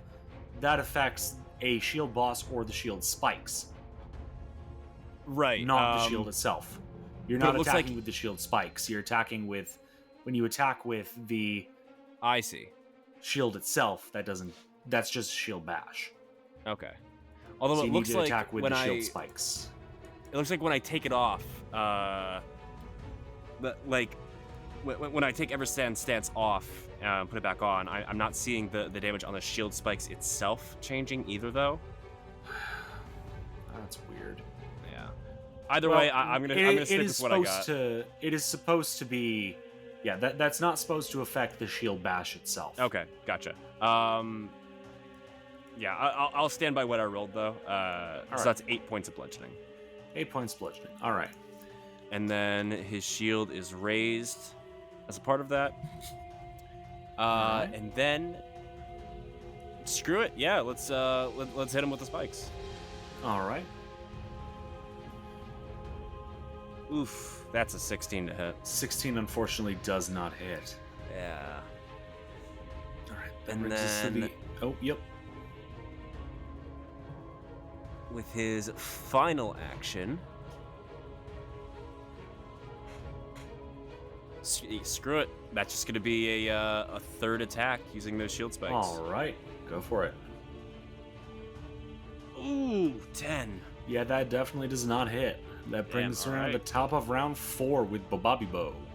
All right, and Mr. Bebo is unfortunately now stupefied for 2 turns, which is the unfortunate side effect of Unleash Psyche. So twice as hot, half as fast. And then with Stupefy, though, anytime you attempt to cast a spell while Stupefied, the spell is disrupted unless you succeed at a flat check. Okay, so he is going to attempt to cast a spell. All right, so go ahead and make that DC 6 flat check. Nice. And that's a 17, so that does succeed. So he is going to actually use a focus point to amp one of his cantrips. All right. That being Frostbite, Alright. which will still have energy removed.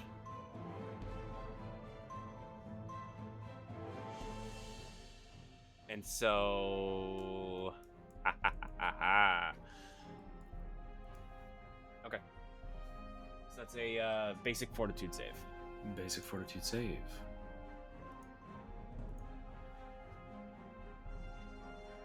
That will be a 28. That is a success, not critical. All right, half damage. Holy fuck. That's 8 points of cold damage. 8 points of cold damage, and as you lash out, the Hallowed Squire is going to once again move their sword into place to block part of that damage. So it's going to be slightly reduced, but regardless, the Reverend Gallant is now mortal. And there is also an additional effect on that because I amped it. Let's see.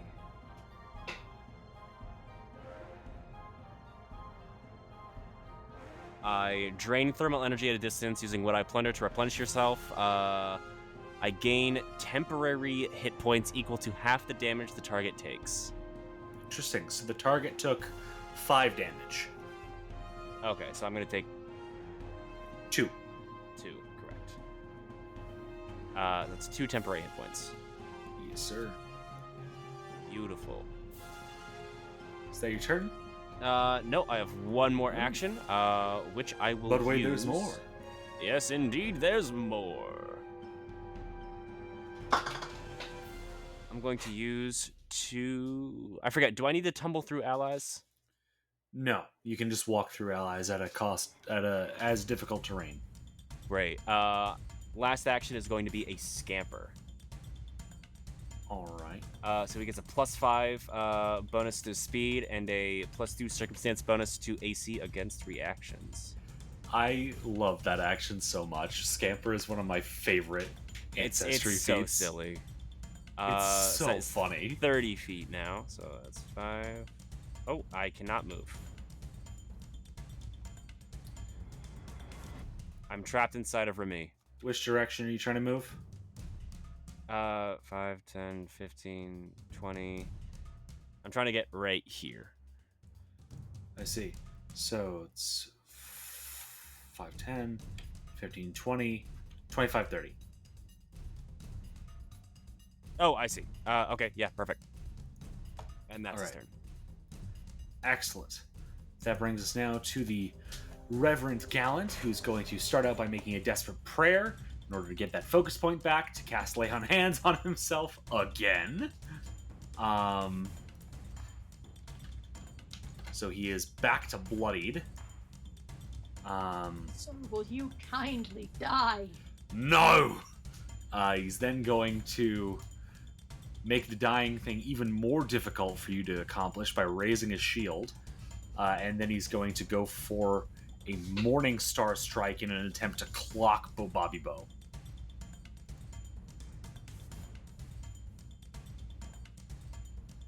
That is a 25 to hit. Ooh, that hits. All right. This is going to be bludgeoning damage. Although, as that damage is being dealt, Wallace is going to use a reaction. Ah. So that is 10 points of bludgeoning damage.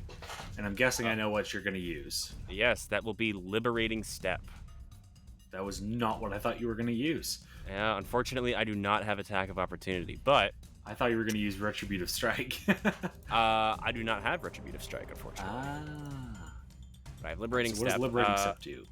The ally gains resistance to all damage against the triggering damage equal to 2 plus your level. So we get 7? 7 resistance. Okay, so that 10 damage becomes 3. Yep. All right. Cool. Big Protector. Indeedio. That is the end of the Gallant's turn. No longer frightened. That brings us to Tanya. Okay, Tanya is going to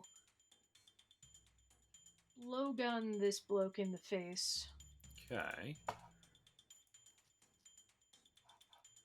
That is a 24.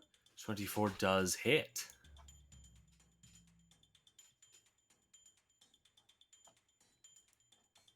You deal 1 point of damage. 1 point of damage. Yeah.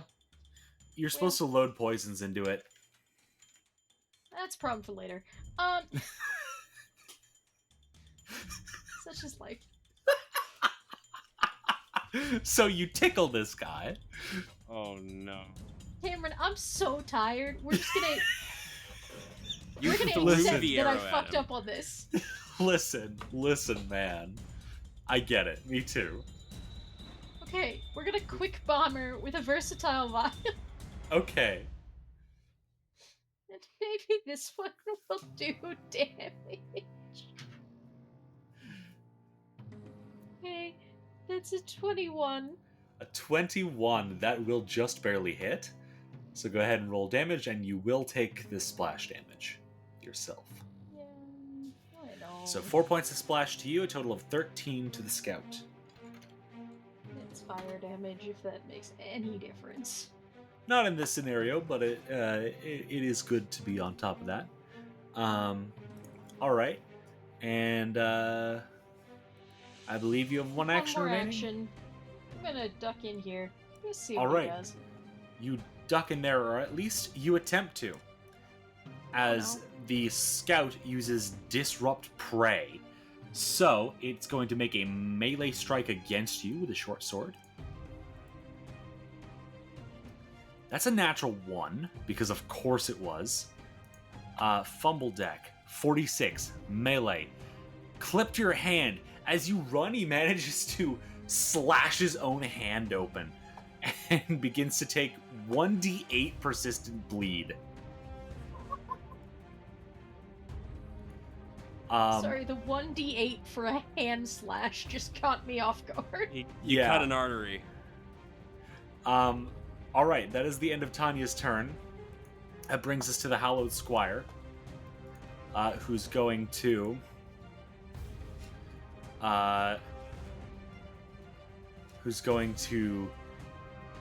shout out, "We've got to retreat! Get reinforcements!" As he goes for a slash against Bobby Bow with the Disrupting Longsword. That is a 16 to hit. Reinforcements. That does not hit. All right. It's then going to stride up to there and up to there. And as one more action, is going to stride up to there. Runs all the way down this dark hallway towards where you can see some light coming out of an open doorway. That That's brings us now to the surly scout here, who's going to take action 1 to follow Tanya, action 2 to make a twin takedown. Let me just double check something real quick. Okay, it does not say anything about that, so these both will be at multiple attack penalty. First one is a 15. Second one is a 10, so neither of those are going to hit Tanya.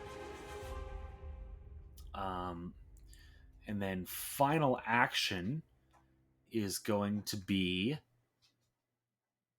This is going to be another short sword attack. That is a 14 to hit, so that does not hit. That brings us to Remy. Oh, right, persistent damage. Takes 3 points of persistent damage and recovers. Well, someone should, I suppose. Okay. We are going to try and shoot our lovely friend. The gallant guy. The Reverend Gallant. The one and only friend and boy. I don't remember what the context of that originally was, but that's a 25. 25 just barely misses. I despise him. I'm gonna reload and I'm gonna try and shoot him again. Okay. Well, that's a 14, so fuck That also that, does not I guess. hit, unfortunately. God damn. That brings us to Wallace. All right.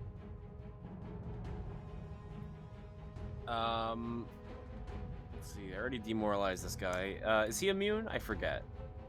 Yes. Okay, gotcha. Well, then he is going to make a Eversand Strike, the classic. All right. Using those shield spikes this time. Lovely. There's a 24 to hit. 24, unfortunately, does not hit. Damn! Alright. I really hate this man. Bro has lay on hands and raise a shield.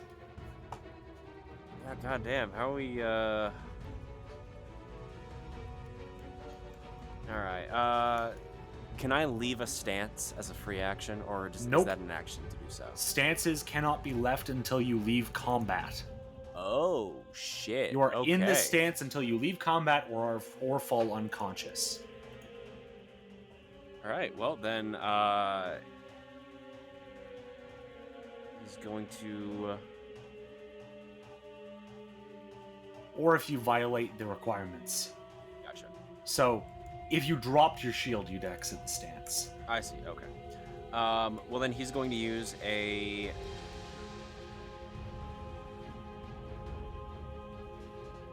I guess another Eversand strike. Okay. Dirty 20. Dirty 20 does not hit.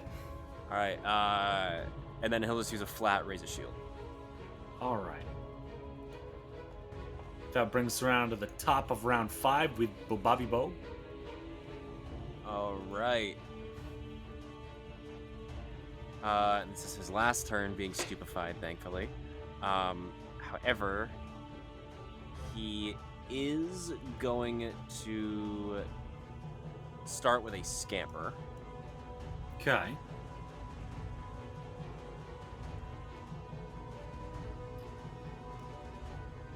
And then... Is striding part of scamper, actually? Yes. Okay, great. I believe... Where's Scamper? There it is. Yeah, you stride up to your speed with a 5-foot status penalty. You must end this movement in a space that is not adjacent to an enemy. Gotcha, okay. Oh, that is not adjacent. Okay. Then I will end up right there. Okay. And then, he is, once again going to attempt to cast a spell. Okay. Go ahead and make that flat check. That is a 14. Success. Okay. And so this time, he is going to amp his ignition. All right. And funnily enough, that's going to be a melee strike. Even though you're not in melee? Oh, yes, he is. You have a reach This, of 10 feet? Oh, my mistake. Never mind. I was going to say, I'm pretty sure that was part of the whole discussion of Scamper. Oh, no. So when using ignition as a melee attack, your reach increases by 5 feet. Oh. Not 5 feet. So you do have a 10-foot reach. Yes. So, okay. You can do melee then.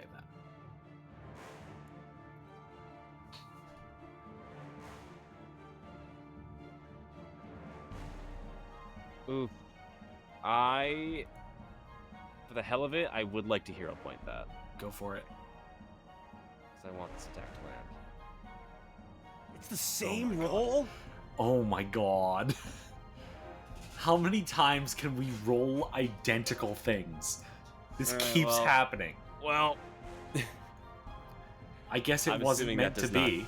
that's an 18. I'm No. assuming that does not hit. It does not. That brings Damn. us to the Reverend Gallant now, who is going to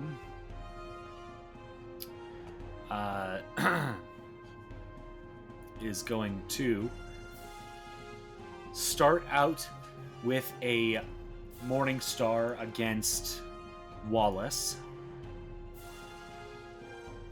It's 16 to hit, which I'm guessing does not hit.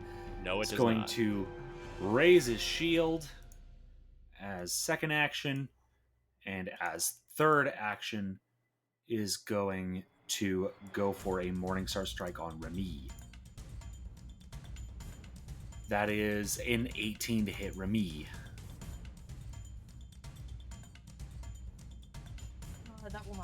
All right, that is the end of the Reverend Gallant's turn. That brings us to Tanya.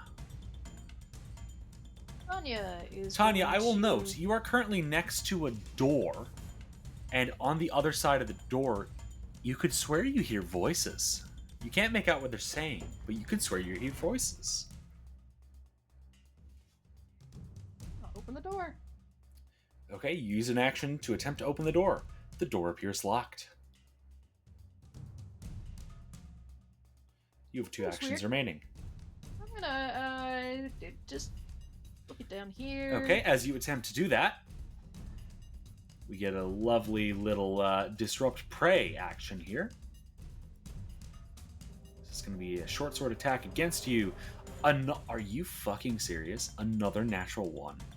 What? Melee. Dice are being kind Notched. to me because it's Your Pride weapon Month. takes 1d6 I hate you so much.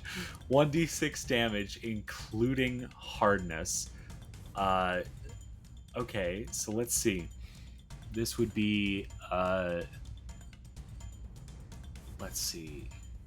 Okay, so even at maximum, it's not gonna deal enough damage to actually make a difference to this weapon. So basically nothing happens. You make your move as normal. Cool. I'm gonna do my... Why would you do that to me? I wanted to go... There. I want to be You've done 2 stride actions. Alright. 2 stride actions. You are now I am there. done. That is the end of your turn. That brings us to the Hallowed Squire, who is going to step around the corner here. And you hear him shouting, "We've got trouble! We've got trouble!"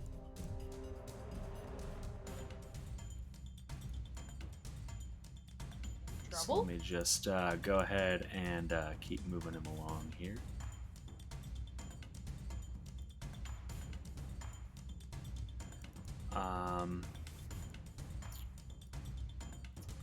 And that's going to be the end of his turn.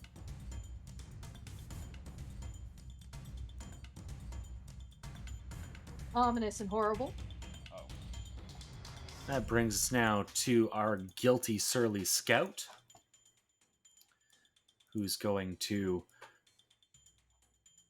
turn, point a blade at Bobby Bow, step forward, and attempt a twin takedown. No. So there's going to be 2 short sword attacks against Bobby Bow. First one is a 12. Nope. Second one is a 25. Yes. Okay, so the second one does hit. This is going to be 13 points of piercing damage to Bobby Bow. Is it 13? Yes, 13. That is the end of the Surly Scout's turn. That brings us now to Remy Rattington. Remy Rattington. She's gonna try again to shoot the gallant. Okay. I was gonna say she's gonna be sad about it, but really I'm sad about it, but that's fine.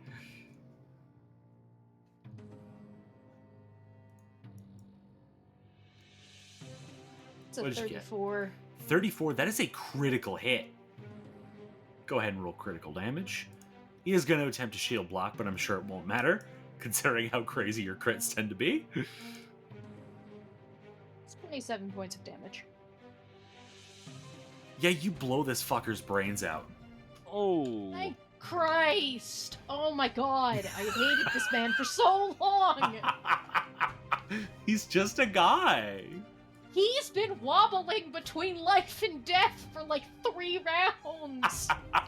Yeah, honestly, like another turn, this guy would have been undead just with how much he's been going between life and death.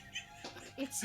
Dude, 4 lay on hands targeted at the same guy. Alright, Remy, you have 2 actions remaining. As you finally Wonderful. execute this bastard. Excellent. I'm gonna take a running reload, I'm gonna go up here. Okay, remember to subtract 5 feet for moving through Wallace.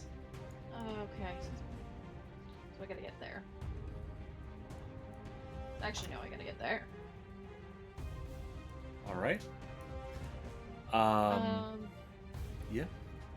I believe you have one action remaining. Do I have full... Does he have any cover? Yes. Oh, that's unfortunate.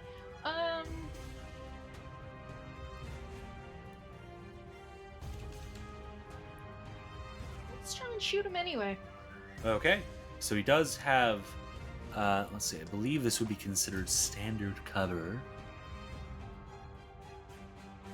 Yes, this would be considered standard yes, standard cover.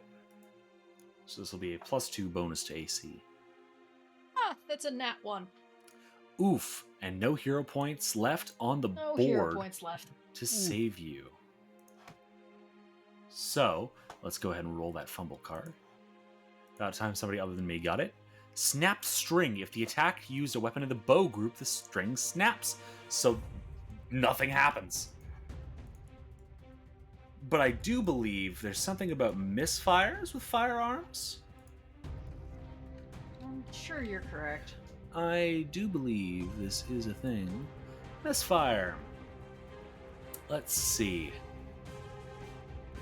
If you attempt to fire a firearm that was fired the previous day or earlier and hasn't been cleaned since then, roll a... Okay, that's every time you make a flat check.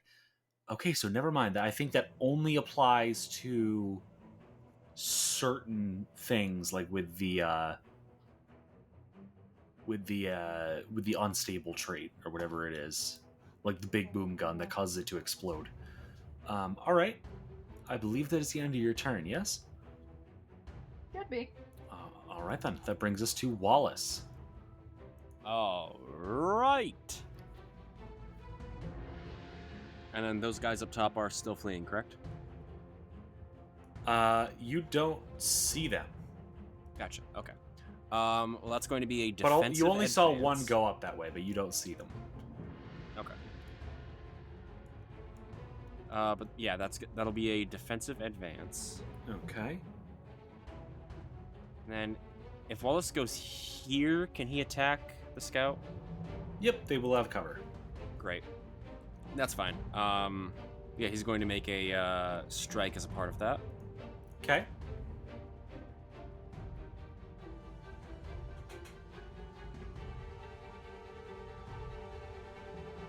It is a 33. God damn, that is just barely a critical hit. Even with cover. Yes, sir. God dang.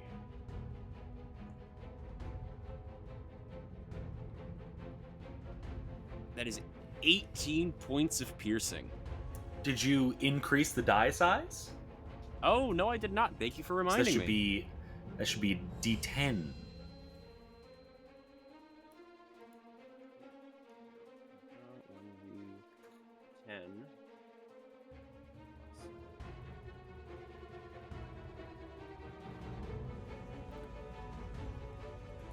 I think that's the same result. No, never mind. Slightly It's actually worse. lower. But still, that's what it should be, so I'll stick with it. Okay. So that 16 is points of 16 damage. points of piercing. As he All right. just sort of like, Demo Knight charges his spiky shield into this guy. Hell yeah, and this surly scout is now bloodied. Yes, and I forget. Has this guy been demoralized yet?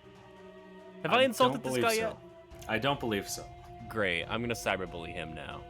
Chat, insult this man. Hey, Chat GPT. Ruin his day.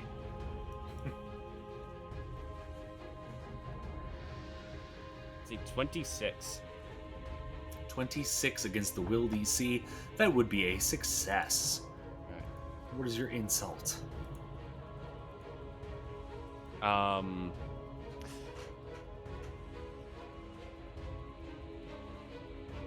He's just gonna scream. He's just gonna Okay. scream. Door! Perfect. Top of round 6, Bobby Bo. All right, and he is no longer stupefied, and you know what that means. Stupefied. You know what that means? You're gonna blow something up.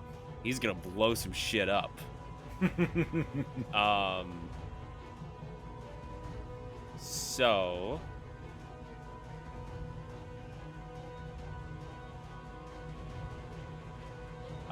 yeah, he is going to use just for the hell of it, breathe fire.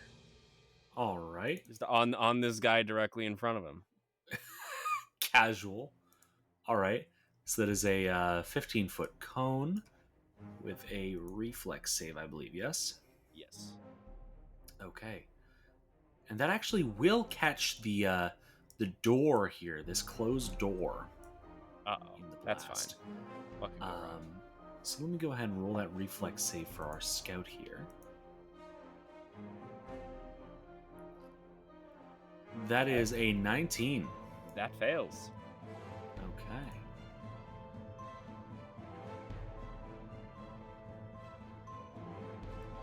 So go ahead and roll damage. Hey.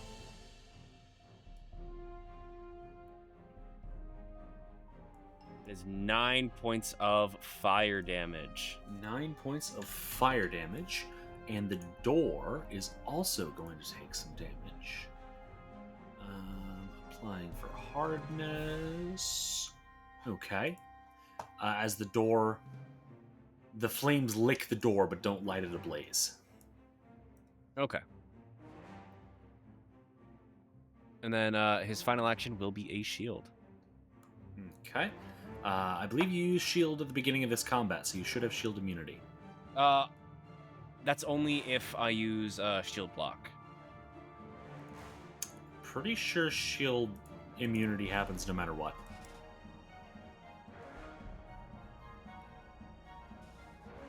Oh, wait. Is that it? Oh, no, you're right. After you use shield block, the spell ends and you can't cast it again for 10 minutes. Huh. Yeah. Well, damn. I think we might have been running that wrong this entire time. It's okay. We right. barely use shield. When really That's we should not be true. using You shield. use shield a lot. Actually, wait, that might be true. That is entirely true. You use shield a lot. All right, so you've cast shield. That is the end of your turn. That brings us to Tanya. Hey. Tanya is gonna go back the way she came. Okay. Why did I flip there? That's not what I wanted. I think Foundry's built-in rulers are a little funky. Oh, it's giving me all of the problems. Okay, 20 feet. Another 20 feet. And then I would like to quick bomber and throw a versatile vial at him. Okay, he does have cover still. That's acceptable. Man, What'd you it's get? a 17, so nothing here. 17 unfortunately does not hit, but still deals splash damage to both you and the scout. That's 4 points of splash damage. All right, 4 points of splash damage to both of you. That brings us now to our surprised Hallowed Squire up here. Do one action, do that. You hear more shouting from down the hallway. I might need to flee soon.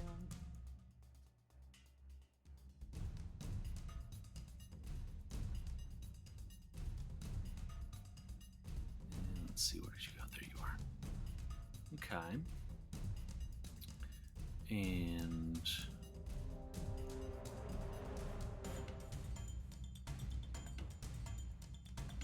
do that. As you see now, Wallace and Bobabibo, you now see that Hallowed Squire come running back out from around the hallway from which he disappeared. That brings us now to the Surly Scout, who's going to start out with a twin takedown on Bobabibo. It's going to be 2 short sword attacks.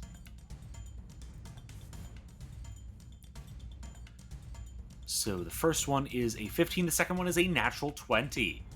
Oh! Critical hit on Bobabibo. That is a piercing attack. Hobbled. Crit effect. Until healed, the target is clumsy 2 and takes a minus 10-foot circumstance penalty to all speeds. All right. And Wallace this will be critical damage.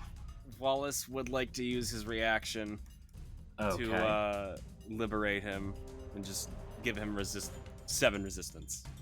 Okay. That is going to be 24 points of damage reduced by 7 for a 17. total of 17. We're just now getting to the end of your stamina. Ouch. All right, so that is that twin takedown done. Surly Scout here is then going to say fuck it and go for an additional short sword strike on Bobabibo. Oh no. That is a 26 to hit. Oh yeah, that hits. All right, and no reactions to save him this time. 13 points of piercing damage. Oh no. So Bobabibo, I believe, is now quite mortal. Yes. If we were to quantify it with numbers, he has 1 HP. The Surly Scout is now no longer frightened, and that brings us now up here to this guy. So, it's going to start out doing that. Another individual holding a torch runs out into the hallway with a crossbow in one hand. It's going to drop the torch as a free action. Going to move their other hand to their crossbow as an action, so they're now two-handing that. And they are then going to, as their final action, just double check something real quick. Okay, that is not. All right. They are going to fire this crossbow at Bobabibo.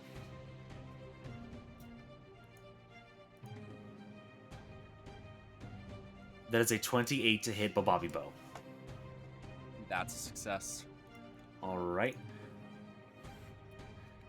Bobabibo takes 11 points of piercing damage as thunk! This crossbow bolt just slams right into your chest. Bobabibo is now dying 1 and unconscious. That brings us to Remy. Hey, Remy is going to first and foremost go just right over here. Second, she's going to go ahead and battle medicine our boy Bubby Vivo. Okay. Go ahead and roll that.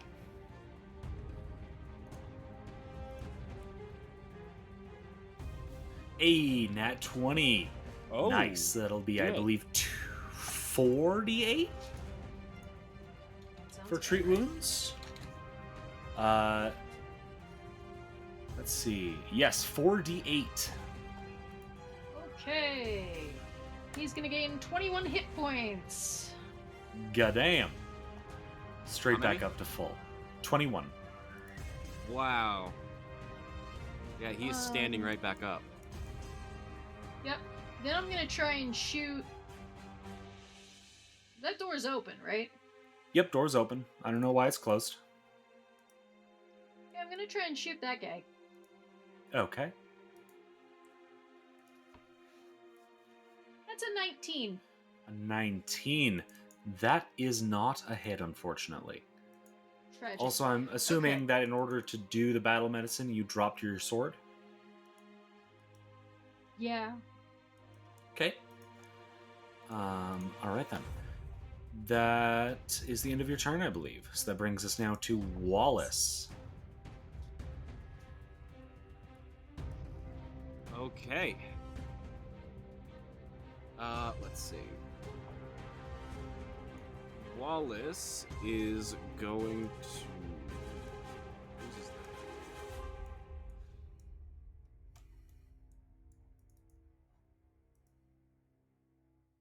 Yeah, I think we maybe should be retreating now. Does Wallace say that? Feels like time. Yeah, Wallace is going to say. We must shut this door so we can open more. Retreat! All right. And then he is going to Everstand strike this guy. Okay.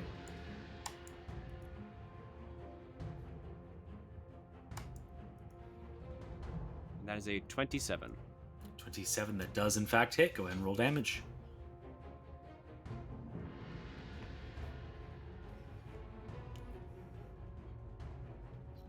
Six points of piercing. 6 points of piercing damage. Alright. Surly Scout is still bloodied. You have 2 actions remaining. Yeah. And then, he raises his shield as part of that. Let me just put that on. I keep forgetting to apply that. And then, he's gonna use his last 2 actions for a defensive advance. He's going to move right there. Okay. And then his strike will be against the scout. And he's Okay. gonna hit him, run past, and then bonk him again with the shield. Alright, go ahead and roll to hit with multiple attack Oh penalty. shit! Hang on. Oh, okay. that's Sorry, fine. just Ooh. subtract 25. Whatever. 25. That is in fact a hit.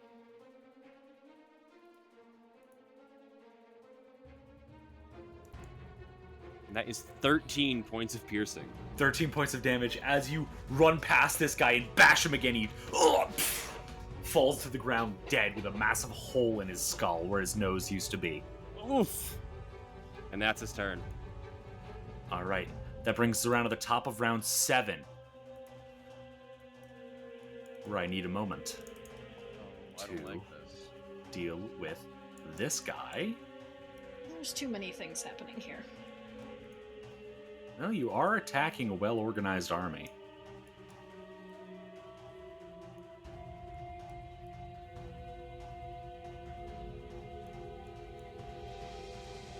You being correct doesn't mean I have to be happy about it. An expert mercenary wielding a scimitar and a shield runs around the corner. That brings us to Tanya. Cool. Tanya heard Wallace's declaration, so she's gonna go ahead and start just looking our way. That away. All right. That brings us now to this guy here. He's gonna do this. Followed by this. Followed by that. Followed by that. As a mean thug runs around the corner holding a javelin in one hand and a shield in the other. This is the end of his turn. That brings us to our surprised hallowed squire here, who's going to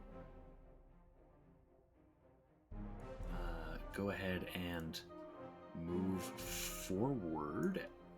Action 1. Action 2 is to move up forward again towards Remy, and final action is to make a longsword strike against Remy. That is a 14 to hit. That does not hit. All right then, that brings us to Bobabibo. All right. Ooh, I don't like how close this guy is here. That is going to be. It's going to start off with a stride. You are currently prone. Okay, well, he's going to get up to start. One action to stand. Yep.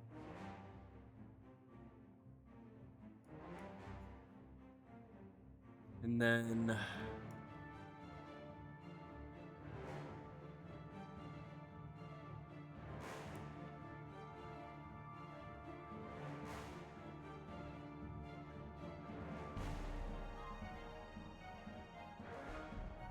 You have 2 actions remaining, and remember you have a Yep. minus 10-foot penalty to your speed. that's right. Shit. He's gonna shield himself. Okay. And then, yeah, he's gonna stride down. Scamper down, actually. My bad. Scamper down. Okay.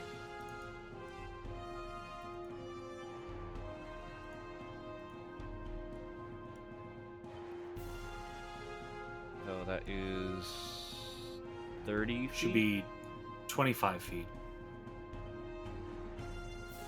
Oh, yep. Okay. Wait, sorry. Hold on. Scamper's up to twice your speed, isn't it? It's a plus 5 bonus. Yeah, no, to it's speed. up to your speed. Right, I'm dumb. Okay. And that's his turn. All right, then. That brings us now to this numb, hardy scout here, who is left in the dark, no longer able to see any targets other than Bobabibo, Oh, come on. is going Son of to a bitch. mark Bobabibo as his hunted prey as one action. As a second action, is going to take a crossbow shot, which is going to... Well, as hunter's aim crossbow shot.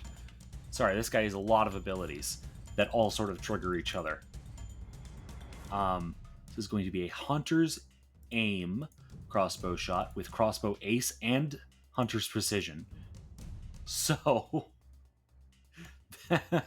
that is going to be now Bobabibo does have cover here, so a +2 bonus to his AC from this attack. Oh, I just realized he can't do hunter's aim because he had to use an action to reload his crossbow. Aha. So this is just going to be a regular crossbow strike against Bobabibo. That is a 15. The crossbow bolt thunks against the stone next to you. There you go.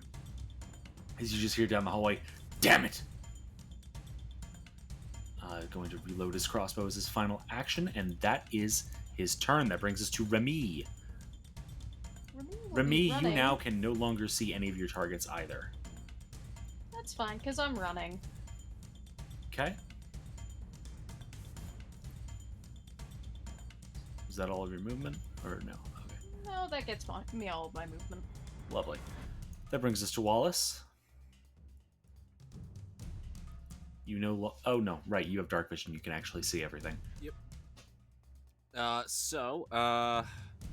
Yeah, I mean, he is just going to make a defensive advance.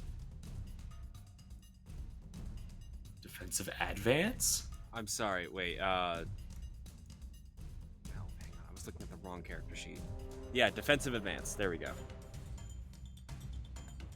So 20 feet, and then he raises his shield. Or he technically raises it first. I see. Okay. And then he makes another stride.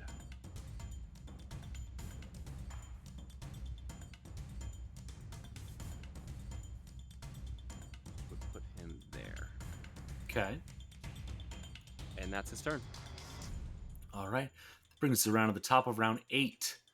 We have this innocent expert mercenary here, who is going to start out by striding forward 25 feet, and is then going to stride forward 25 feet, and is then going to stride forward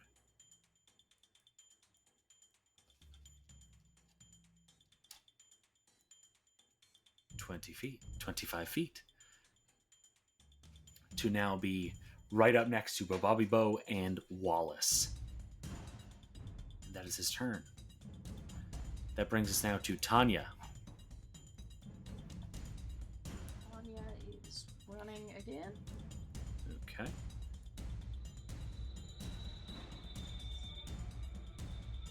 Tanya has made it to the stairs. Let's just see. She can get all the way up there. Good for her. All right, you are now at the bottom of the spiral staircase going up. That brings us now to our drunk mean thug here, who is going to start out with a 25-foot stride, and is then going to make a measurement there. Lovely. Just within range of a javelin. He's going to toss a javelin at Bobabibo. No. This poor little gremlin. That is an 8 to hit. He So I'm catches assuming it that and does not hit. snaps it.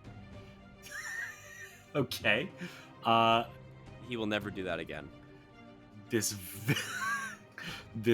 very angry-looking thug is then going to take their final action to pull out another javelin. Well, no. They pull out a battle axe. That is their final action. Is pulling out a battle axe. That brings us now to our surprised Hallowed Squire, who is going to stride on up right next to Bobabibo, and is going to make a longsword strike against Bobabibo. That is a natural 1. Melee. You critically hit yourself with the attack. Are you fucking serious? Bro manages... I feel like you should describe how Bobabibo makes this happen, because that's just funny. As the guy attempts to like make this strike, Bobabibo cowers in fear. So fun fact, he actually has a reaction called cringe, which is for when an opponent makes a critical attack against him. I like to believe that this was supposed to be a critical hit. But Bobabibo quickly got onto his knees. His candle, mere embers. He began kissing the ground, saying, No hurt. You no hurt. Bobibo, Bibo, Babibo. And in doing so, he raised his hands into the air as a way to show that he means no harm. And in doing so, he knocked the sword out of its arc and back towards the throat of the enemy, completely by accident. So this guy smacks himself for 18 damage, is now bloodied. You little shit! And is gonna go for another longsword strike against Bobabibo. That one is an 8. No. Alright, Bobabibo, you're up, Chief. Please. You fucking What would idiot. you like to do? So what are we looking at here? Oh, very nice. He's going to unleash Psyche. I see. So his Psyche is now unleashed. I see. He is going to then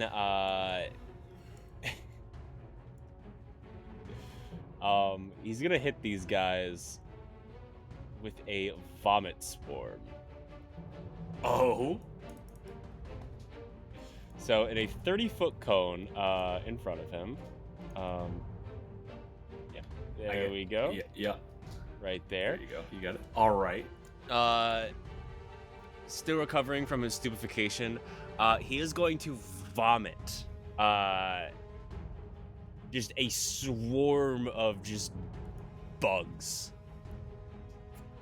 Love that. That are all on fire. Love that.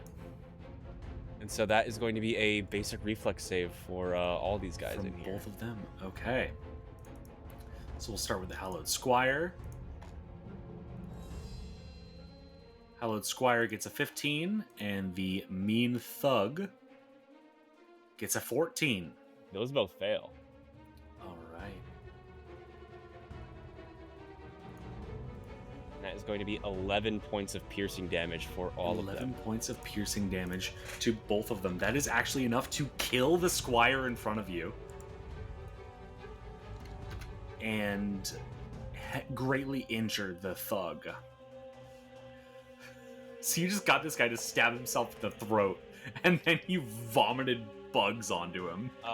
Vomited burning bugs, mind you. Burning bugs, right. Just to make sure they're extra annoying, let's say that they're mosquitoes. Oh, God. All right. And then with his final action, he's going to fade back into daydreams. I see. What traits does that have? Illusion, Psyche, and Psychic. I see. Excellent. All right. That is that then. That brings us What an to odd our... question. That Don't worry about frightens me. Our numb-hardy scout here is going to, now that he... Oh, yeah, he's going to take an action to reload, and is then going to Hunter's Aim to make a big old crossbow shot at Bobby Bow. Are you fucking serious? That's a nat 1. Mind you, he did need to succeed a flat check first. Why? Oh, right. He's concealed. Oh, let me roll that anyways. But I mean, That's 17. So that goes through, but either way, okay. he got the nat 1. I'm giving that to you no matter what. Yeah, thank you very much. Ranged attack. You critically hit your nearest ally. Oh It my appears fucking that god. in the darkness, he manages to accidentally shoot the thug. Now, the question is, I don't know if this should have all of the bonuses for hunted prey. I'm going to say no, because this guy is not the hunted prey.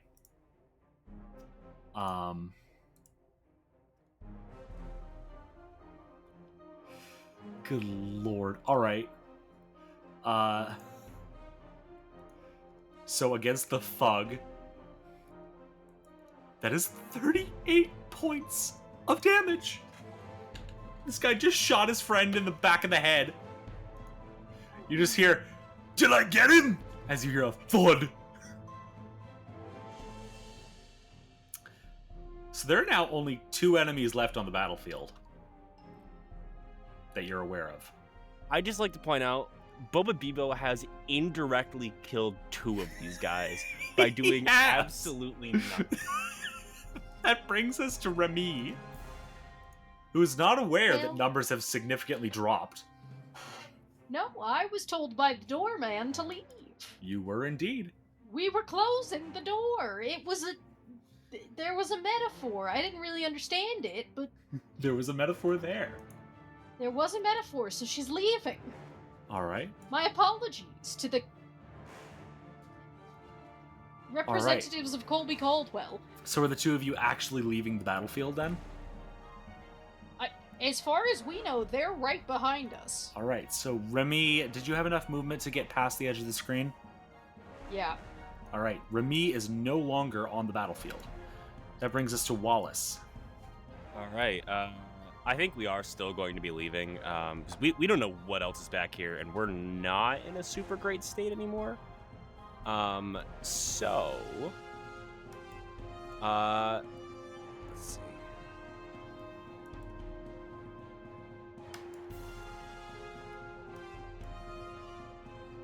Wallace is going to cast a spell that he can do. Shields of the Spirit. Okay. So his shield is now glowing. All right. Let's see.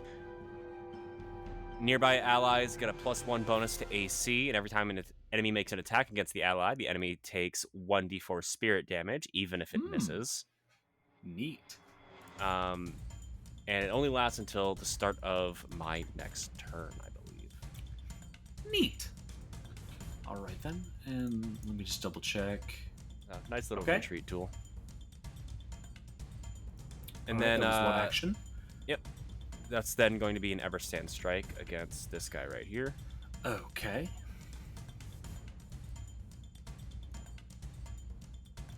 For a critical nat 20. Critical nat 20. This guy is so fucked. Critical hit card. That was a bludgeoning or piercing attack? That was piercing. Leg wound. Target takes a -5 status foot. You know what I'm saying. Penalty to land speed until healed. Yep. I fucking broke this guy's knee with a shield. You straight up did. Like, not even did you just break it, you sent a spike straight through his knee. Go ahead and roll critical damage. He is going to use reactive shield to immediately raise his shield. Oh wait, no, never mind. That wouldn't actually do anything. So, he does not do that. That is 20 points of piercing. 20 points of piercing damage. You shattered this guy's knee, and he is now mortal. Or, sorry, bloodied. And then... You've just brought this man straight to the ground. Yeah, oh, actually, he... Oh, wait, did I... My mistake. I have that there. Oh, I see. Shield raises as part of that. Okay. Then, shit, I mean, we gotta keep him off our tail. Let's fucking hit him again. Alright, go ahead. This time, I'm gonna gore him with my tusk. Okay, go ahead and roll to hit. Oh, that was so close to another 20. God. That's an 18. An 18. This time, he is going to use reactive shield to snap his shield into place. And raise his shield. So that will still actually just barely hit. Holy shit. Oh, shit. Go ahead and roll damage. 16 piercing. You shatter this guy's knee, and as he falls to the ground, screaming in agony, you just send your tusk straight up through his chin. He's fucking dead. Oh my god. As far as you're aware, there is one guy left. That is the end of your turn, I believe. So that brings us around to the top of round 9 with Tanya. She thinks we're still fucked, so she's running. She's going. All right. Tanya exits the battlefield. That brings us to Bobabibo.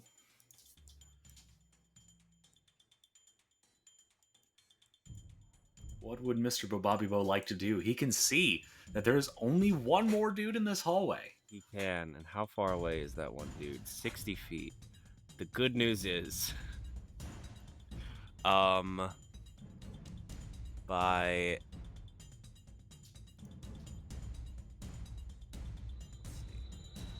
Removing energy now. Yes, the range of my frostbite is 120 feet. Oh my god. So is that what you're doing? Fuck it, let's do it. Fortitude save, right? Yes. Alright, that is a 23. That...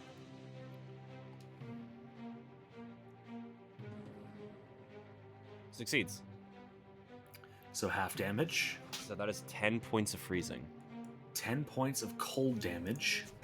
And then, because that was amped, Bobabibo actually gets 5 temp HP from that. Okay.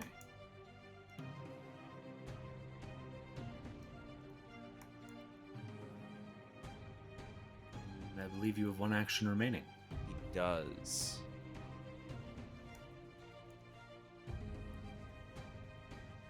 That will be for... yeah, let's stride. Let's get out of here. 20. There we go. Alright.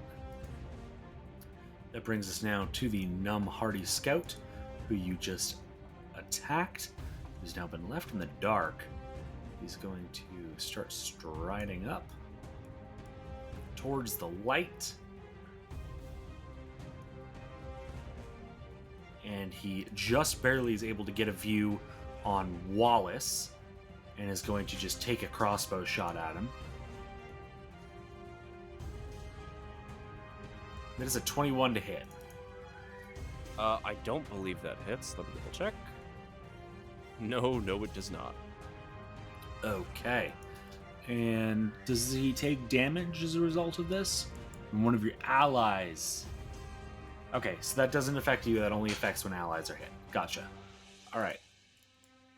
That is the end of that scout's turn. That brings us to Remy, who is off the battlefield. That brings us to Wallace, then.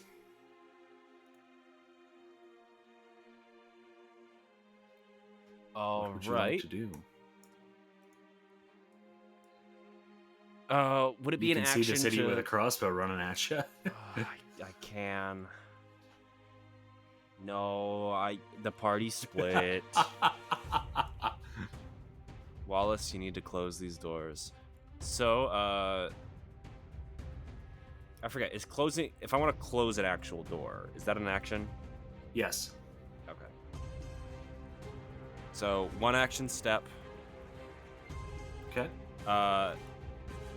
Next two actions will be to actually close both those doors. Okay. Brings us to the top of round 10. Bobabibo. Yeah, that's gonna be a couple of strides, not scampers, because I have to be adjacent for a scamper. That's 20, 40, 60. Okay. That brings us now to our numb hardy scout here, who is going to reload as an action.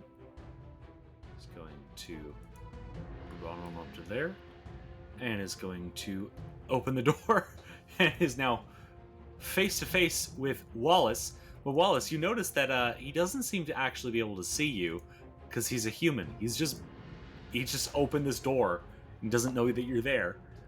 That brings us to Wallace.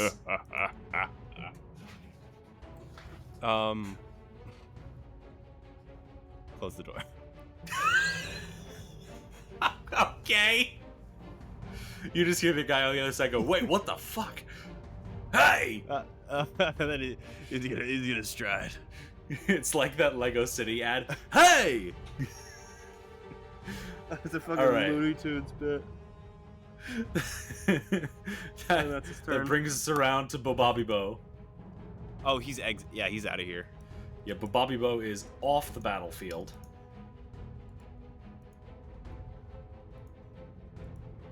Lovely. That brings us now to our scout once again.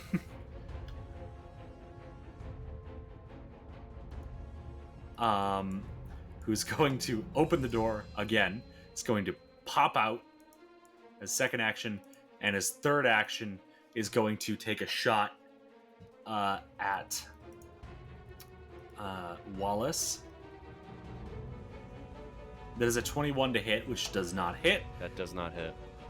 Wallace, you're up.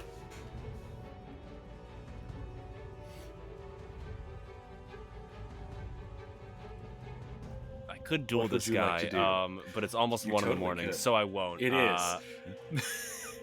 I'm running up these stairs. All right, you run up them stairs.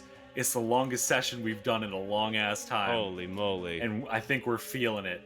As you run away, this guy just yells out, "Yeah, you better fucking run!" And then you also hear as he ignites a torch, "Ah, shit." And that is where we're gonna end tonight's session. So, Tanya, how are you feeling?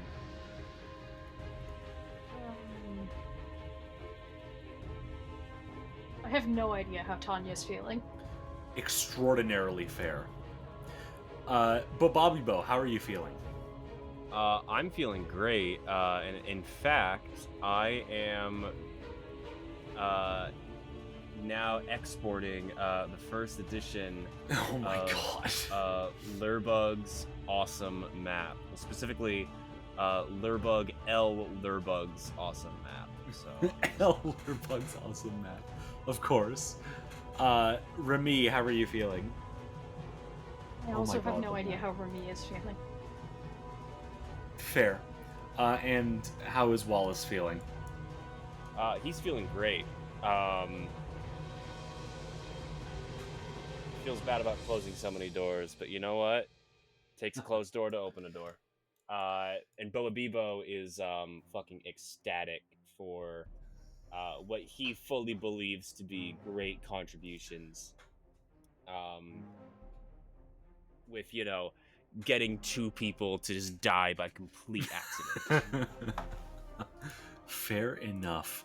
And besides tired, how are we all feeling as players? Swell, if a little cooked. Fair.